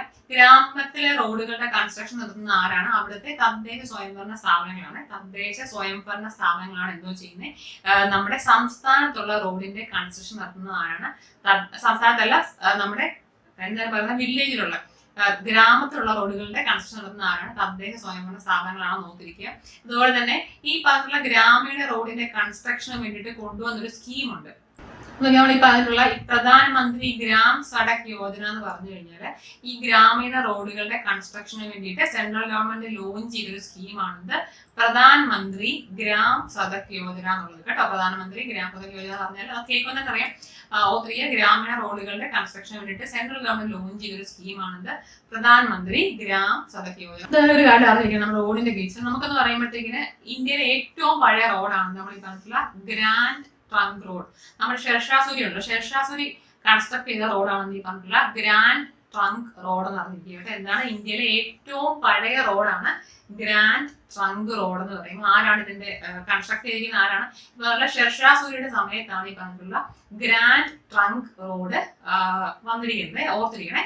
അപ്പൊ ഇപ്പോഴെന്ന് പറയുമ്പോൾ ഇത് നാഷണൽ ഹൈവേ 1 നാഷണൽ ഹൈവേ 2 ഒരുമിച്ചാണ് ഈ പറഞ്ഞ ഗ്രാൻഡ് ട്രങ്ക് റോഡ് ഇരിക്കുന്നത്. എന്ന് വെച്ചാൽ അമൃത്സർ ടു കൊൽക്കത്തയാണ് ഇപ്പം ഗ്രാൻഡ് ട്രങ്ക് റോഡിന്റെ കണക്ഷൻ എന്ന് പറയുമ്പോൾ എന്താണ് അമൃത്സർ തൊട്ട് കൊൽക്കത്ത വരെയാണ്. ഇപ്പം നാഷണൽ ഹൈവേ 1 നാഷണൽ ഹൈവേ 2 എന്നുള്ള ഡിവിഷനിലാണ് ഈ പറഞ്ഞിട്ടുള്ള ഗ്രാൻഡ് ട്രങ്ക് റോഡ് പോകുന്നത്. തെറ്റിക്കരുത്. നാഷണൽ ഹൈവേ 1 നാഷണൽ ഹൈവേ 2 എന്നുള്ള ഡിവിഷനായിട്ടാണ് ഈ പറഞ്ഞിട്ടുള്ള ഗ്രാൻഡ് ട്രങ്ക് റോഡ് പോകുന്നത്. ഇത് എന്താണ് ഓർത്തിരിക്കുക, ഇന്ത്യയിലെ ഏറ്റവും പഴയതും നേരത്തെ ലോങ്സ്റ്റ് റോഡായിരുന്നു ഈ പറഞ്ഞിട്ടുള്ള എന്ത് ഗ്രാൻഡ് ട്രങ്ക് റോഡ്. ഇപ്പം ഡിവൈഡ് ചെയ്ത് നാഷണൽ ഹൈവേ 1 നാഷണൽ ഹൈവേ 2 എന്നാണ് പോകുന്നത്. ഈ പറഞ്ഞിട്ടുള്ള ഷെർഷാസൂരിയാണ് എന്തിന്റെ കൺസ്ട്രക്ട് ചെയ്തിരിക്കുന്ന ആളെന്ന് പറയുന്ന ആരാണ്? ഷെർഷാസൂരിയാണെന്ന് ഓർത്തിരിക്കുക, തെറ്റിക്കരുത്. നോക്കി, ഇന്ത്യയിലെ ഫസ്റ്റ് ട്രെയിൻ എപ്പോഴാണ് പോയത്? മുംബൈ ടു താനെയാണ്. 1853 ആണ്. 1853 ആണ് ഫസ്റ്റ് ട്രെയിൻ എന്ന് പറയുമ്പോഴത്തേക്കിന് എന്ന് പറയുമ്പോൾ 34 കിലോമീറ്റർ ആണ് കവർ ചെയ്യുന്നത്. 1853 ആണ് മുംബൈ ടു താനെ ആദ്യമായിട്ട് ട്രെയിൻ ഇന്ത്യയിൽ ഓടുന്നത്. 34 കിലോമീറ്റർ ആണ് ഈ പറഞ്ഞിട്ടുള്ള ഫസ്റ്റ് ട്രെയിനിന്റെ യാത്ര. 34 കിലോമീറ്റർ ആണ് കവർ ചെയ്യുന്നത്. എന്ന് പറയുമ്പോൾ അഡ്മിനിസ്ട്രേഷൻ നടത്താൻ വേണ്ടിയിട്ട്, പ്രോപ്പർ അഡ്മിനിസ്ട്രേഷൻ നടത്താൻ വേണ്ടിയിട്ട് ഇന്ത്യൻ റെയിൽവേ 16 സോൺസ് ആയിട്ട് ഡിവൈഡ് ചെയ്ത് നോക്കിക്കണം. അഡ്മിനിസ്ട്രേഷൻ പ്രോഗ്രാം നടത്താൻ വേണ്ടി ഇന്ത്യൻ റെയിൽവേ 16 മേഖലകളായിട്ട് ഡിവൈഡ് ചെയ്തിട്ടുള്ളതാണ് ഓർത്തിരിക്കുക. അപ്പൊ ഇത്ര അറിഞ്ഞിരിക്കുക നമ്മൾ പറഞ്ഞിട്ടുള്ള ബേസിക് ആയിട്ട് ഇത്രയും റെയിൽവേയെ കുറിച്ച് അറിഞ്ഞിരിക്കണം. നെക്സ്റ്റ് നോക്കി എന്താണ് കൊങ്കൺ റെയിൽവേ എന്നൊരു സംഭവമുള്ള കൊങ്കൺ റെയിൽവേ. അപ്പോൾ നമ്മൾ ഈ പറഞ്ഞിട്ടുള്ള ഏഷ്യയിലെ തന്നെ ഏറ്റവും വലിയ റെയിൽ തുരങ്കം ഒക്കെ ഉള്ള കൊങ്കൺ റെയിൽവേക്കകത്താണ്. അപ്പോൾ ഓർത്തിരിക്കുക കൊങ്കൺ റെയിൽവേ എന്ന് പറയുമ്പോഴത്തേക്ക് നമ്മുടെ മഹാരാഷ്ട്രയിലെ റോഹ എന്നൊരു സ്ഥലം തൊട്ട് മംഗലാപുരം വരെയാണ് ഈ പറഞ്ഞിട്ടുള്ള കൊങ്കൺ റെയിൽവേ ഉള്ളത്. റോഹാറ്റ് മംഗലാപുരമാണ് കൊങ്കൺ റെയിൽവേ നോക്കിയിരിക്കുക. മഹാരാഷ്ട്ര തൊട്ട് കർണാടകം വരെയാണ്. നമ്മൾ ഈ പറഞ്ഞ മഹാരാഷ്ട്ര, ഗോവ, കർണാടക ഈ 3 സംസ്ഥാനങ്ങൾ എന്തോ ചെയ്തിട്ടുണ്ട്. ഇതിന്റെ കൺസ്ട്രക്ഷൻ അകത്ത് പങ്കാളികളായിട്ട് നോക്കിയിരിക്കുക. എന്താണ് കൊങ്കൺ റെയിൽവേ ആണ്. ഇതിനകത്താണ് എന്തുള്ളത്? നമ്മുടെ ഏഷ്യയിലെ ഏറ്റവും വലിയ റെയിൽ തുരങ്കമുള്ളത് കൊങ്കൺ റെയിൽവേ ആണ്. 760 കിലോമീറ്റർ ആണ് ഈ പറഞ്ഞിട്ടുള്ള കൊങ്കൺ റെയിൽവേയുടെ നീളം. എവിടെ തൊട്ട് എവിടെ വരെയാണ്? റോഹ തൊട്ട് മംഗലാപുരം വരെയാണ് എന്ത് കൊങ്കൺ റെയിൽവേ. റോഹ എന്ന് പറയുമ്പോൾ മഹാരാഷ്ട്രയാണ്, മംഗലാപുരം കർണാടകമാണ് കേട്ടോ. ഇത്രയാണ് നോക്കിയിരിക്കുക. ഇതെന്ന് വരുന്ന വഴിക്ക് 146 നദികൾ കടന്നാ വരുന്നത്. 91 പാസസ് തുരങ്കങ്ങൾ എവിടെയുണ്ട്? കൊങ്കൺ റെയിൽവേ ഉണ്ട്. നമ്മൾ പറഞ്ഞു ഏഷ്യയിലെ ഏറ്റവും വലിയ റെയിൽ തുരങ്കം എന്ന് പറയുമ്പോൾ കൊങ്കൺ റെയിൽവേ ആണ് ഉള്ളത് നോക്കിയിരിക്കുക കേട്ടോ. തെറ്റ് ചെയ്യരുതേ. മഹാരാഷ്ട്ര, ഗോവ, കർണാടക എന്നുള്ള സംസ്ഥാനങ്ങൾ എന്തിനകത്ത് പാർട്ടിസിപ്പേറ്റ് ചെയ്തിട്ടുണ്ട്? ഈ പറഞ്ഞിട്ടുള്ള ഇതിന്റെ കൺസ്ട്രക്ഷനിൽ പാർട്ടിസിപ്പേറ്റ് ചെയ്ത ആൾക്കാരാണ് ഈ പറഞ്ഞിട്ടുള്ള മഹാരാഷ്ട്ര, ഗോവ, കർണാടക എന്നുള്ളത് കേട്ടോ. അപ്പൊ ഇത്രയുമാണ് റെയിൽവേ കുറിച്ച് ഈ ടെക്സ്റ്റിനകത്തുള്ളത്. നോക്കി, നമ്മുടെ ഈ ട്രാൻസ്പോർട്ട് നടത്തുന്ന നെക്സ്റ്റ് സെക്ഷൻ ആണ് ജലഗതാഗതം എന്നുള്ള സമയം. വാട്ടർ ട്രാൻസ്പോർട്ട് എന്നുള്ളതാണ് നെക്സ്റ്റ് സെക്ഷൻ നോക്കിയിരിക്കുക. ഈ പറഞ്ഞിട്ടുള്ള ജലഗതാഗതം കണ്ടാൽ ഡിവൈഡ് ചെയ്യും. ക്ലാസിഫിക്കേഷൻ എന്ന് പറയുന്നത് എന്താണ്? ഒന്ന് ഇൻലാൻഡ് വാട്ടർവേ എന്നൊരു സാധനമുണ്ട്, ഓഷ്യാനിക് വാട്ടർവേസ് ഉണ്ട്. അപ്പൊ ഇൻലാൻഡ് വാട്ടർവേ ആണെങ്കിൽ ഉൾനാടൻ ജലഗതാഗതം എന്നൊരു സംഭവമുണ്ട്, സമുദ്ര ജലഗതാഗതം എന്നൊരു സംഭവമുണ്ട്. എന്നുവെച്ചാൽ ഇൻലാൻഡ് വാട്ടർവേസും ഉണ്ട്, നമ്മുടെ ഓഷ്യാനിക് വാട്ടർവേസും ഉണ്ട്, ഉൾനാടൻ ജലഗതാഗതം ഉണ്ട്, സമുദ്ര ജലഗതാഗതം ഉണ്ടെന്ന് മനസ്സിലാക്കിയിരിക്കുക. എന്ന് പറയുമ്പോൾ ഈ 1986 നമ്മൾ എന്താ വന്നിരിക്കുന്നത്? ഈ പറഞ്ഞിട്ടുള്ള ഇൻലാൻഡ് വെച്ചാൽ ഉൾനാടൻ ജലഗതാഗത അതോറിറ്റി അല്ലെങ്കിൽ ഇൻലാൻഡ് വാട്ടർവേ അതോറിറ്റി വന്നിരിക്കുന്നത് എന്താണ്? 1986 ഇൻലാൻഡ് വാട്ടർവേ അതോറിറ്റി അല്ലെങ്കിൽ എന്താണ് ഉൾനാടൻ ജലഗതാഗത അതോറിറ്റിയുടെ അത് വന്നിരിക്കുന്നത് 1986 നോക്കിയിരിക്കുക. അപ്പം ഇതെന്ന് പറയുമ്പോൾ ഈ പറഞ്ഞിരിക്കുന്ന ഇതെന്ന് പറയുമ്പോൾ നോയാണ് ഇവിടെ capital. Central inland water transport corporation ഒരു സംഭവമുണ്ട്. Central inland water transport corporation ഒരു സംഭവം കൊൽക്കത്ത ഹെഡ്ക്വാർട്ടേഴ്സ് ആയിട്ട് 1967 വന്നൊരു സംഭവം ഉള്ളതാണ് ഓൾറെഡി. അതായത് central inland water transport corporation ആണ്. വാട്ടർ ട്രാൻസ്പോർട്ട് കോർപ്പറേഷൻ ആണ് കൊൽക്കത്ത ഹെഡ്ക്വാർട്ടേഴ്സ് ആയിട്ടുള്ള സാധനം. ഇതെന്താണ് ഈ പറഞ്ഞ ഇതെന്ന് പറയുമ്പോൾ ഇൻലാൻഡ് വാട്ടർവേയുടെ അതോറിറ്റി. ഇൻലാൻഡ് വാട്ടർവേ അതോറിറ്റിയാണ് എന്ത് 1986 വന്നിട്ടുള്ളത്. ഇൻലാൻഡ് വാട്ടർവേ അതോറിറ്റിയാണ് നോക്കിയിരിക്കുക. ഇതിന്റെ ക്യാപിറ്റൽ ഹെഡ്ക്വാർട്ടേഴ്സ് നോയിഡയാണ്. അപ്പൊ ഇപ്പൊ എന്ന് പറയുമ്പോൾ നമുക്ക് ടോട്ടൽ വാട്ടർവേസ് ആണെങ്കിൽ 111 ഉണ്ട്. ടോട്ടൽ വാട്ടർവേസ് എത്രയാണ്? 111 ഉണ്ട്. എന്ന് പറയുമ്പോൾ ഇത് നാഷണൽ വാട്ടർവേസ് മാത്രമാട്ടോ. ഈ പറഞ്ഞ 111 എണ്ണത്തിനകത്ത് 5 എണ്ണമാണ് ദേശീയ ജലപാത. 5 നാഷണൽ വാട്ടർവേ അല്ലെങ്കിൽ ദേശീയ ജലപാതയാണ് ഇന്ത്യയിലുള്ളത്. ടോട്ടൽ വാട്ടർവേസ് ആണെങ്കിൽ 111 എണ്ണം ഉണ്ട്. ഈ 111 എണ്ണത്തിനകത്ത് 4 വാട്ടർവേസ് എവിടെ കൂടെയാ പോകുന്നത്? കേരളത്തിലൂടെയാ പോകുന്നത് കേട്ടോ. 111 ടോട്ടൽ വാട്ടർവേസിനകത്ത് എന്താണ് 4 വാട്ടർവേ ഇവിടെ കൂടെയാ പോകുന്നത്, കേരളത്തിലാ പോകുന്നത്. ഈ 4 എന്ന് പറയുമ്പോൾ ഒന്ന് നാഷണൽ വാട്ടർവേ 3 ആണ്, കൊല്ലം ടു കോട്ടപ്പുറം. പിന്നുള്ളത് 8ാമത്തെ വാട്ടർവേ ഉണ്ട്, 9 ഉണ്ട്, 59 ഉണ്ട്. ഇത്രയുമാണ് എന്ത് നമ്മൾ ഈ പറഞ്ഞിട്ടുള്ള കേരളത്തിലൂടെ പോകുന്ന വാട്ടർവേസ് നോക്കിയിരിക്കുക. അതിനകത്ത് നാഷണൽ വാട്ടർവേ ആണ് ഈ പറഞ്ഞിട്ടുള്ള കൊല്ലം ടു കോട്ടപ്പുറമേ. പിന്നുള്ള നാഷണൽ വാട്ടർവേ അത് നാഷണൽ വാട്ടർവേ 3 ആണ്. നാഷണൽ വാട്ടർവേ 8 എന്ന് പറയുമ്പോഴത്തേക്കും നമ്മുടെ ചങ്ങനാശ്ശേരി ടു ആലപ്പുഴയാണ്. ചങ്ങനാശ്ശേരി ടു ആലപ്പുഴയാണ് നാഷണൽ വാട്ടർവേ 8 എന്ന് പറയുന്നത്. പിന്നുള്ളത് നാഷണൽ വാട്ടർവേ 9 ആണ്. അതെന്ന് പറയുമ്പോഴത്തേക്കും ആലപ്പുഴ തൊട്ട് കോട്ടയം വരെയാണ്. നാഷണൽ വാട്ടർവേ 9 എന്ന് പറയുമ്പോൾ ആലപ്പുഴ ടു കോട്ടയമാണ്. നാഷണൽ വാട്ടർവേ 8 എന്ന് പറയുമ്പോൾ എന്താണ് ചങ്ങനാശ്ശേരി ടു ആലപ്പുഴയാണ്. ആലപ്പുഴ ടു കോട്ടയമാണെന്ന് നാഷണൽ വാട്ടർവേ 9 എന്ന് പറയുമ്പോൾ. അടുത്ത നാഷണൽ വാട്ടർവേ 59 ആണ് നമ്മുടെ കേരളത്തിലെ പോകുന്ന അടുത്ത വാട്ടർവേ എന്ന് പറയുമ്പോൾ. അതെന്ന് പറയുമ്പോൾ കോട്ടയം ടു വൈക്കമാണ് നാഷണൽ വാട്ടർവേ 59 എന്ന് പറയുന്നത്. അപ്പൊ നാഷണൽ വാട്ടർവേ 3 ഓർത്തിരിക്കുക, അത് നാഷണൽ വാട്ടർവേ തന്നെയാണ്. നമ്മൾ ഈ പറഞ്ഞ 111 വാട്ടർവേക്കകത്ത് 5 എണ്ണം മാത്രമേ ഉള്ളൂ ദേശീയ ജലപാത എന്നുള്ള രീതിയിൽ അംഗീകരിച്ചിട്ടുള്ളത് കേട്ടോ. അത് 1, 2, 3, 4, 5 ആണ് നോക്കിയിരിക്കുക. അതിൽ national waterway 3 Kollam to Kottappuram കേരളത്തിലാണ്. National waterway 8, national waterway 9. ഈ പറഞ്ഞിട്ടുള്ള നാഷണൽ വാട്ടർവേ 1 എന്നുള്ളതാണ് എന്ത് നമ്മൾ ഈ പറഞ്ഞിട്ടുള്ള ഇന്ത്യയിലെ ആദ്യത്തെ വാട്ടർവേ ആണത്. നാഷണൽ വാട്ടർവേ 1 എന്ന് പറയുന്നത് എവിടത്താണ്? അലഹബാദ് ടു ഹാൽദിയാണ്. ഇത് എല്ലാവർക്കും അറിയാവുന്നതാണ്. അലഹബാദ് ടു ഹാൽദിയാണ് നാഷണൽ വാട്ടർവേ 1 എന്ന് പറയുമ്പോൾ. അതാണ് ഇന്ത്യയിലെ ആദ്യത്തെ വാട്ടർവേ. 1620 കിലോമീറ്റർ ആണ് നാഷണൽ വാട്ടർവേ 1ന്റെ നീളം. എവിടെ തൊട്ടാണ്? അലഹബാദ് തൊട്ട് ഹാൽദിയ വരെയാണ് നമ്മൾ ഈ പറഞ്ഞിട്ടുള്ള നാഷണൽ വാട്ടർവേ 1 എന്ന് പറയുമ്പോൾ. അതിന്റെ ഡിസ്റ്റൻസ് എത്രയാണ്? 1620 കിലോമീറ്റർ ആണ്. ഇനി നാഷണൽ വാട്ടർവേ 2 എന്ന് പറയുമ്പോൾ എന്താണ്? നമ്മൾ ഈ പറഞ്ഞിട്ടുള്ള സാദിയ ടു ധൂബ്രി വരെയാണ് ബ്രഹ്മപുത്ര റിവർ. ഇന്ന് ഓർത്തിരിക്കുക, അലഹബാദ് ടു ഹാൽദിയ ഗംഗയുടെ ഒരു സെക്ഷനാണ് നാഷണൽ വാട്ടർവേ 1 എന്ന് പറയുമ്പോൾ. നാഷണൽ വാട്ടർവേ 2 എന്ന് പറഞ്ഞാൽ ബ്രഹ്മപുത്രയുമായിട്ട് റിലേറ്റഡ് ആയിട്ടുള്ള സംഭവമാണ് നാഷണൽ വാട്ടർവേ 2 എന്ന് പറയുമ്പോഴത്തേക്കിന്. എവിടെയാണ്? നമ്മുടെ സാദിയ തൊട്ട് ധൂബ്രി വരെയാണ് നമ്മുടെ നാഷണൽ വാട്ടർവേ 2. അതറിയാം ബ്രഹ്മപുത്ര നദിയിലാണ് നാഷണൽ വാട്ടർവേ 2 നോക്കിയത്. എവിടെയാണ്? സാദിയ ടു ധൂബ്രിയാണ് നാഷണൽ വാട്ടർവേ 2 എന്ന് പറയുന്നത്. ഈ നാഷണൽ വാട്ടർവേ 3 ആണിത്. നമുക്കറിയാം കേരളത്തിൽ വന്ന ആദ്യത്തെ വാട്ടർവേ നാഷണൽ വാട്ടർവേ ആണിത്. നാഷണൽ വാട്ടർവേ 3 എന്ന് പറയുമ്പോൾ അതറിയാം എന്താണ്? കൊല്ലം ടു കോട്ടപ്പുറം ആണ് എന്ത് നമ്മൾ പറഞ്ഞിട്ടുള്ള നാഷണൽ വാട്ടർവേ 3. നാഷണൽ വാട്ടർവേ 3 എന്ന് പറയുമ്പോൾ എന്താണ്? കൊല്ലം ടു കോട്ടപ്പുറം ആണ്. ഇനി നാഷണൽ വാട്ടർവേ 4 എന്ന് പറയുമ്പോൾ ഈ റിവേഴ്സ് കറക്റ്റ് നടന്നിരിക്കട്ടെ. നാഷണൽ വാട്ടർവേ 4 എന്ന് പറയുമ്പോൾ എന്താണ്? ഈ പറഞ്ഞ ഗോദാവരി കൃഷ്ണ റിവേഴ്സ് ചേർന്ന് വരുന്ന ഒരു സ്ഥലത്താണ് ഈ പറഞ്ഞ നാഷണൽ വാട്ടർവേ 4 വരുന്നത്. എവിടെയാണ്? കാക്കിനഡ ടു പുതുച്ചേരിയാണ് നാഷണൽ വാട്ടർവേ 4. അപ്പൊ ഈ നദികളുടെ പേര് ഒന്ന് ആലോചിക്കട്ടെ. എന്താണ്? നാഷണൽ വാട്ടർവേ 4 എന്ന് പറയുമ്പോഴത്തേക്ക് നമ്മുടെ ഗോദാവരി കൃഷ്ണ റിവേഴ്സിന്റെ ഒരു അവിടെയാണ് വരുന്നത്. കാക്കിനഡ ടു പുതുച്ചേരിയാണ് നാഷണൽ വാട്ടർവേ 4. ഇനിയുള്ളത് നാഷണൽ വാട്ടർവേ എന്താണ്? 5 ആണ്. ഇതെന്ന് പറയുമ്പോൾ എന്താണ്? മറക്കരുത്, ഈ പറഞ്ഞ നാഷണൽ വാട്ടർവേ 3 എന്ന് പറയുമ്പോൾ വെസ്റ്റ് കോസ്റ്റ് കനാലിന്റെ സ്ഥലമാണ്. എന്ന് വെച്ചാൽ പശ്ചിമ തീര കനാലിൽ അവിടെ വരെയാണ്. അതാണ് ഈ പറഞ്ഞ നാഷണൽ വാട്ടർവേ 3 എന്ന് പറയുമ്പോഴേ. നാഷണൽ വാട്ടർവേ 5 എന്ന് പറയുമ്പോൾ എന്താണ്? ഇപ്പുറത്താണ്, പൂർവ്വ തീര കനാലുമായി ബന്ധിച്ചിട്ടുള്ള സാധനമാണ് നാഷണൽ വാട്ടർ. ഈ ഒരു സൈഡാണ്, ഈ സൈഡാണ് പൂർവ്വ തീര കനാലുമായിട്ട് ബന്ധമുള്ള സ്ഥലമാണ് നാഷണൽ വാട്ടർവേ 5 എന്ന് പറയുമ്പോൾ. ഏതെന്നാ നോക്കി, നമ്മൾ ഈ പറഞ്ഞിട്ടുള്ള ബ്രഹ്മണി മഹാനദി ഡെൽറ്റ ആ ഒരു സെക്ഷൻ ആണ് കണക്ട് ചെയ്തത്. ബ്രഹ്മണി ടു മഹാനദിയാണ് ഈ പറഞ്ഞിട്ടുള്ള നാഷണൽ വാട്ടർവേ 5 എന്ന് നോക്കിയിരിക്കുക. ഓക്കെ അല്ലേ? അപ്പൊ എന്തൊക്കെയാണെന്ന് പറഞ്ഞേ. 5 നാഷണൽ വാട്ടർവേസ്. അപ്പൊ നാഷണൽ വാട്ടർവേ 1 അല്ലെങ്കിൽ ദേശീയ ജലപാത 1 എന്ന് പറഞ്ഞാൽ എന്താണ്? ഹാൽദിയ തൊട്ട് അലഹബാദ് ടു ഹാൽദിയാണ് നോക്കിയത്. എന്താണ്? അലഹബാദ് ടു ഹാൽദിയാണ് നാഷണൽ വാട്ടർവേ 1.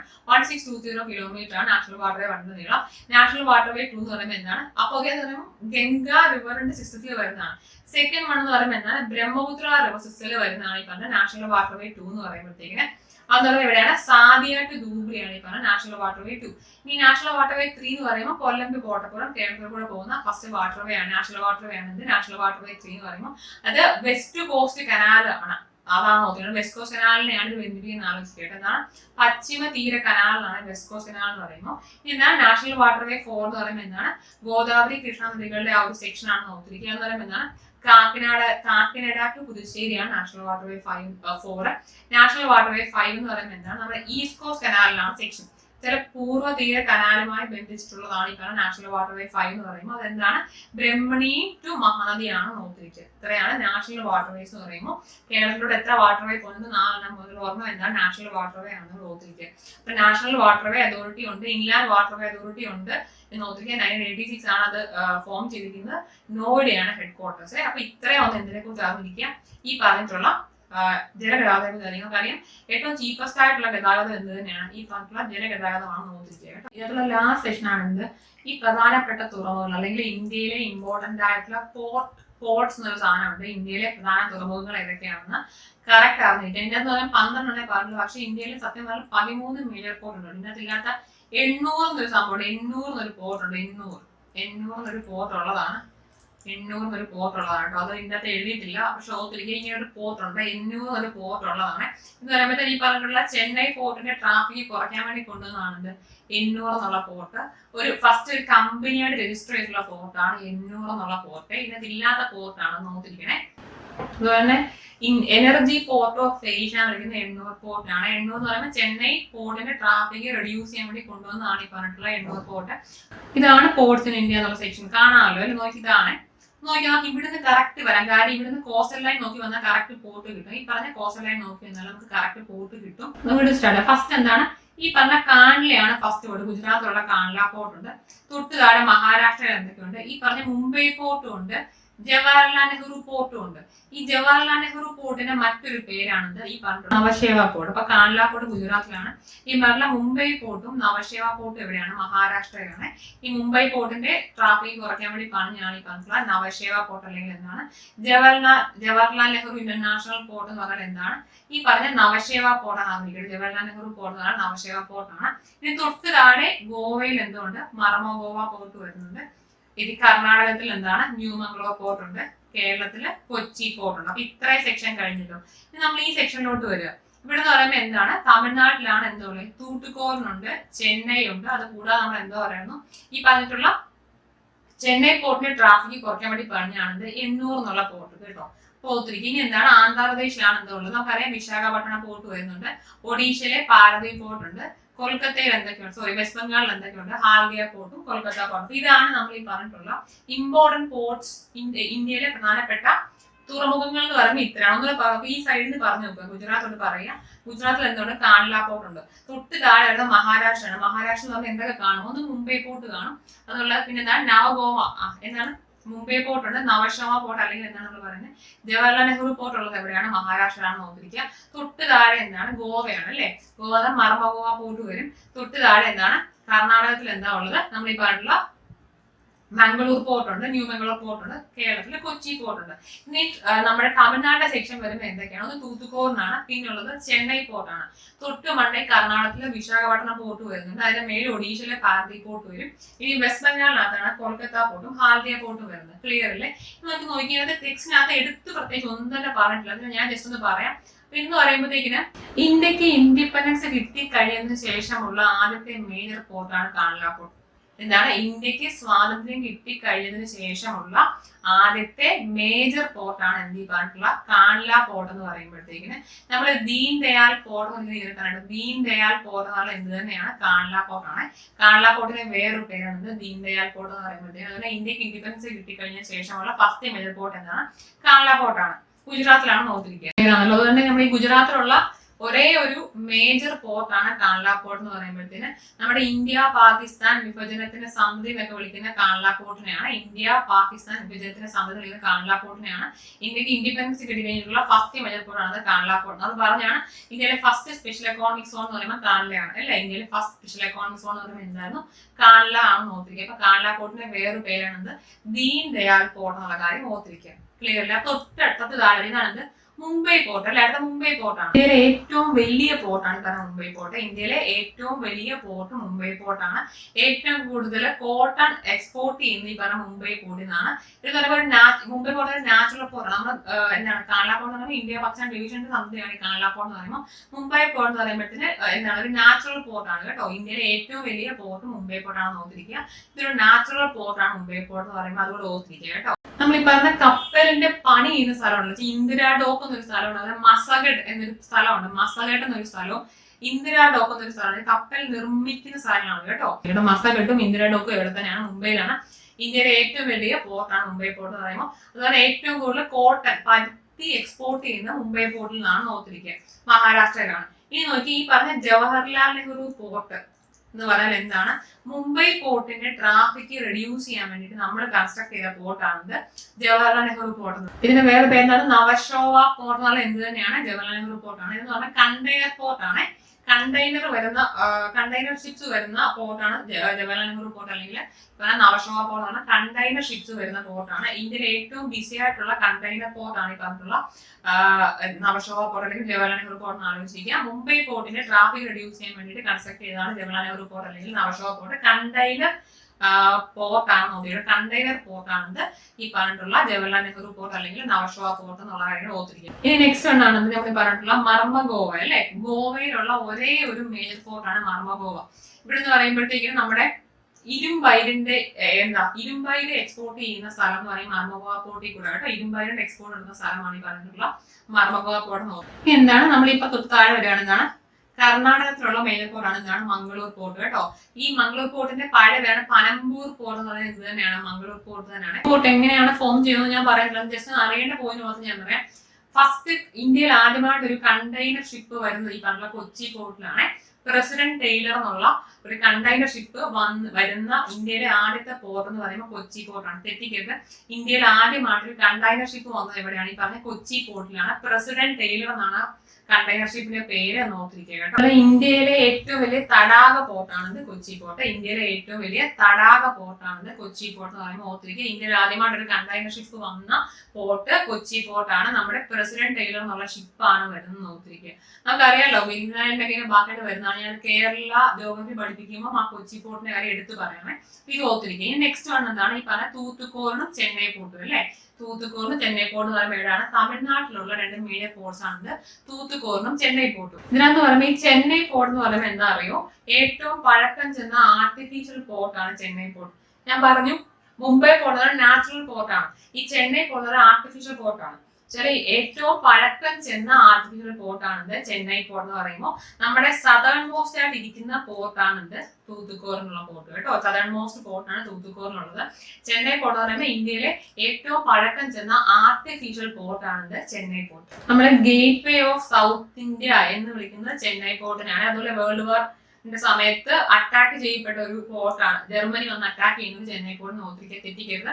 എന്താണ്, ഇന്ത്യയിലെ സെക്കൻഡ് ലാർജസ്റ്റ് പോർട്ട് ചെന്നൈ പോർട്ടാണ്. അതുപോലെ എന്താണ് ആർട്ടിഫിഷ്യൽ പോർട്ട്സിലെ ഏറ്റവും പ്രായം ചെന്നത് എന്ത് തന്നെയാണ്, ചെന്നൈ പോർട്ടാണ്. സൗത്തിലുള്ള പോർട്ട് ഏതാണ്, നമ്മുടെ തൂത്തുക്കോറിനാണ് നോക്കിയിരിക്കുക. ഇനി നോക്കി ആന്ധ്രാപ്രദേശിലുള്ള ഇമ്പോർട്ടന്റ് ആയിട്ടുള്ള പോർട്ടാണിത് വിശാഖപട്ടണം പോർട്ട്. പറഞ്ഞിട്ടുള്ള വിശാഖപട്ടണത്തിലാണ് എന്തോ national ship research and development centre എന്നൊരു നാഷണൽ ഷിപ്പ് റിസർച്ചിന്റെ ഒരു ഇൻസ്റ്റിറ്റ്യൂഷൻ ഉണ്ട് ഇവിടെ ഈ വിശാഖപട്ടണം നോക്കിയിരിക്കുക. എന്ന് പറയുമ്പോൾ ലാൻഡ് ലോക്ക്ഡ് പോർട്ട് ആണ്. ഇന്ത്യയിലെ ലാൻഡ് ലോക്ക്ഡ് പോർട്ടാണിത് വിശാഖപട്ടണം പോർട്ട്. ഇന്ത്യയിലെ ലാൻഡ് ലോക്ക്ഡ് പോർട്ടാണിത് വിശാഖപട്ടണം പോർട്ട് നോക്കിയിരിക്കുക. ഡോൾഫിൻ നോസ് എന്നും റോസ് ഹിൽസ് ഉള്ള രണ്ട് സ്ഥലമാണ്. Dolphin nose and rose hill എന്ന രണ്ട് സ്ഥലമാണ്. അപ്പൊ ഇതിന്റെ ഇടയ്ക്കാണ് ഈ പറഞ്ഞ പോർട്ട് ഉള്ളത്. ഇന്ത്യയിലെ ലാൻഡ് ലോക്ക്ഡ് പോർട്ടാണിത് വിശാഖപട്ടണം പോർട്ട്. ക്ലിയർ അല്ലേ? ഇനി എന്താണ് പാരദീപ് പോർട്ട് ആണ്. പാരദീപ് പോർട്ട് എന്ന് പറയുമ്പോൾ എന്താണ്, നമ്മൾ ഈ പറഞ്ഞിട്ടുള്ള ഒഡീഷയിലുള്ള പോർട്ടാണിത് പാരദീപ് പോർട്ട് എന്ന് പറയുമ്പോഴത്തേക്കിന് ഹയസ്റ്റ് അയണോറിന്റെ എക്സ്പോർട്ട് ഏറ്റവും കൂടുതൽ നടക്കുന്നത് ഈ പറഞ്ഞിട്ടുള്ള പാരദീപ് പോർട്ടിലാണ് നോക്കിയിരിക്കുക കേട്ടോ. തെറ്റിക്കരുത്, അയണോറിന്റെ എക്സ്പോർട്ട് ഏറ്റവും കൂടുതൽ നടക്കുന്നത് എവിടെയാണ്, പാരദീപ് പോർട്ടാണ്. ഒഡീഷയിലുള്ള ഒരേ ഒരു മേജർ പോർട്ടാണ് ഈ പാരദീപ് പോർട്ട് എന്ന് പറയുമ്പോൾ ഇതും ആർട്ടിഫിഷ്യൽ പോർട്ടാണ്, ലഗൂൺ പോർട്ടാണ് കേട്ടോ. ഇത് ആർട്ടിഫിഷ്യൽ ലഗൂൺ പോർട്ടാണ് ഈ പറഞ്ഞിട്ടുള്ള പാരദീപ് പോർട്ട്. ഇനിയാണ് നമ്മൾ പറഞ്ഞ ലാസ്റ്റ് ഉള്ള ഈ കൊൽക്കത്ത ഹാൽദിയ പോർട്ട് എന്ന് പറയുന്നത്. ഈ പറഞ്ഞിട്ട് നമുക്ക് കൊൽക്കത്ത ഹാൽദിയ പോർട്ട് ഒരുമിച്ച് സാധാരണ പറഞ്ഞാൽ ശ്യാമപ്രസാദ് മുഖർജി പോർട്ട് എന്ന് പറഞ്ഞാൽ ഈ കൊൽക്കത്ത ഹാൽദിയ പോർട്ടാണ്. ശ്യാമപ്രസാദ് മുഖർജി പോർട്ട് എന്ന് പറഞ്ഞാൽ എന്താണ്, കൊൽക്കത്ത ഹാൽദിയ പോർട്ടിന്റെ പുതിയ പേരാണ് ശ്യാമപ്രസാദ് മുഖർജി പോർട്ട് എന്ന് പറയുമ്പോഴത്തേക്ക്. ജൂട്ടിന്റെ ഹയസ്റ്റ് എക്സ്പോർട്ട് എന്ന് പറയുന്നത് നമ്മൾ പറഞ്ഞാണ്, ഇവിടെ നിന്നാണ് ഏറ്റവും കൂടുതൽ ജൂട്ട് എക്സ്പോർട്ട് ചെയ്യുന്നത് കേട്ടോ. ഓർത്തിരിക്കുക, ശ്യാമപ്രസാദ് മുഖർജി പോർട്ട് എന്നാണ് കൊൽക്കത്ത ഹാൽദിയ പോർട്ടിന്റെ പുതിയ പേരാണ്. ജൂട്ടിന്റെ എക്സ്പോർട്ട് ഏറ്റവും നടക്കുന്നത് ഇവിടെ നിന്നാണ്, ഈ പറഞ്ഞിട്ടുള്ള കൊൽക്കത്ത ഹാൽദിയ പോർട്ടിൽ നിന്നാണ്. അപ്പൊ നമ്മൾ പറഞ്ഞ ഈ കൊൽക്കത്ത പോർട്ടിന്റെ ട്രാഫിക് കുറയ്ക്കാൻ വേണ്ടിയിട്ടാണ് എന്ത് പണിത്, നമ്മുടെ ഈ ഹാൽദിയ പോർട്ട് പണിത് കേട്ടോ. എന്നാണ് കൊൽക്കത്ത പോർട്ടിന്റെ ട്രാഫിക് കുറയ്ക്കാൻ വേണ്ടി പണിയാണ് നമ്മുടെ ഹാൽദിയ പോർട്ട് നോക്കിയത്. അപ്പൊ ഇത്രയാണ് നമ്മുടെ മേജർ പോർട്ട് എന്നുള്ളൊരു സെക്ഷൻ. ഇതോടെ ഈ ചാപ്റ്റർ തീരുകയാണ് കേട്ടോ. നമ്മൾ നിങ്ങളിത് ഇച്ചിരി ലെങ്തിയാണ്, ഒറ്റടി കാണണമെന്നില്ല. നിങ്ങളിത് ഒരു സെക്ഷൻ പഠിച്ചിട്ട് ബാക്കി കണ്ടുപോകും കേട്ടോ. Thank you so much. പഠിക്കുക കേട്ടോ.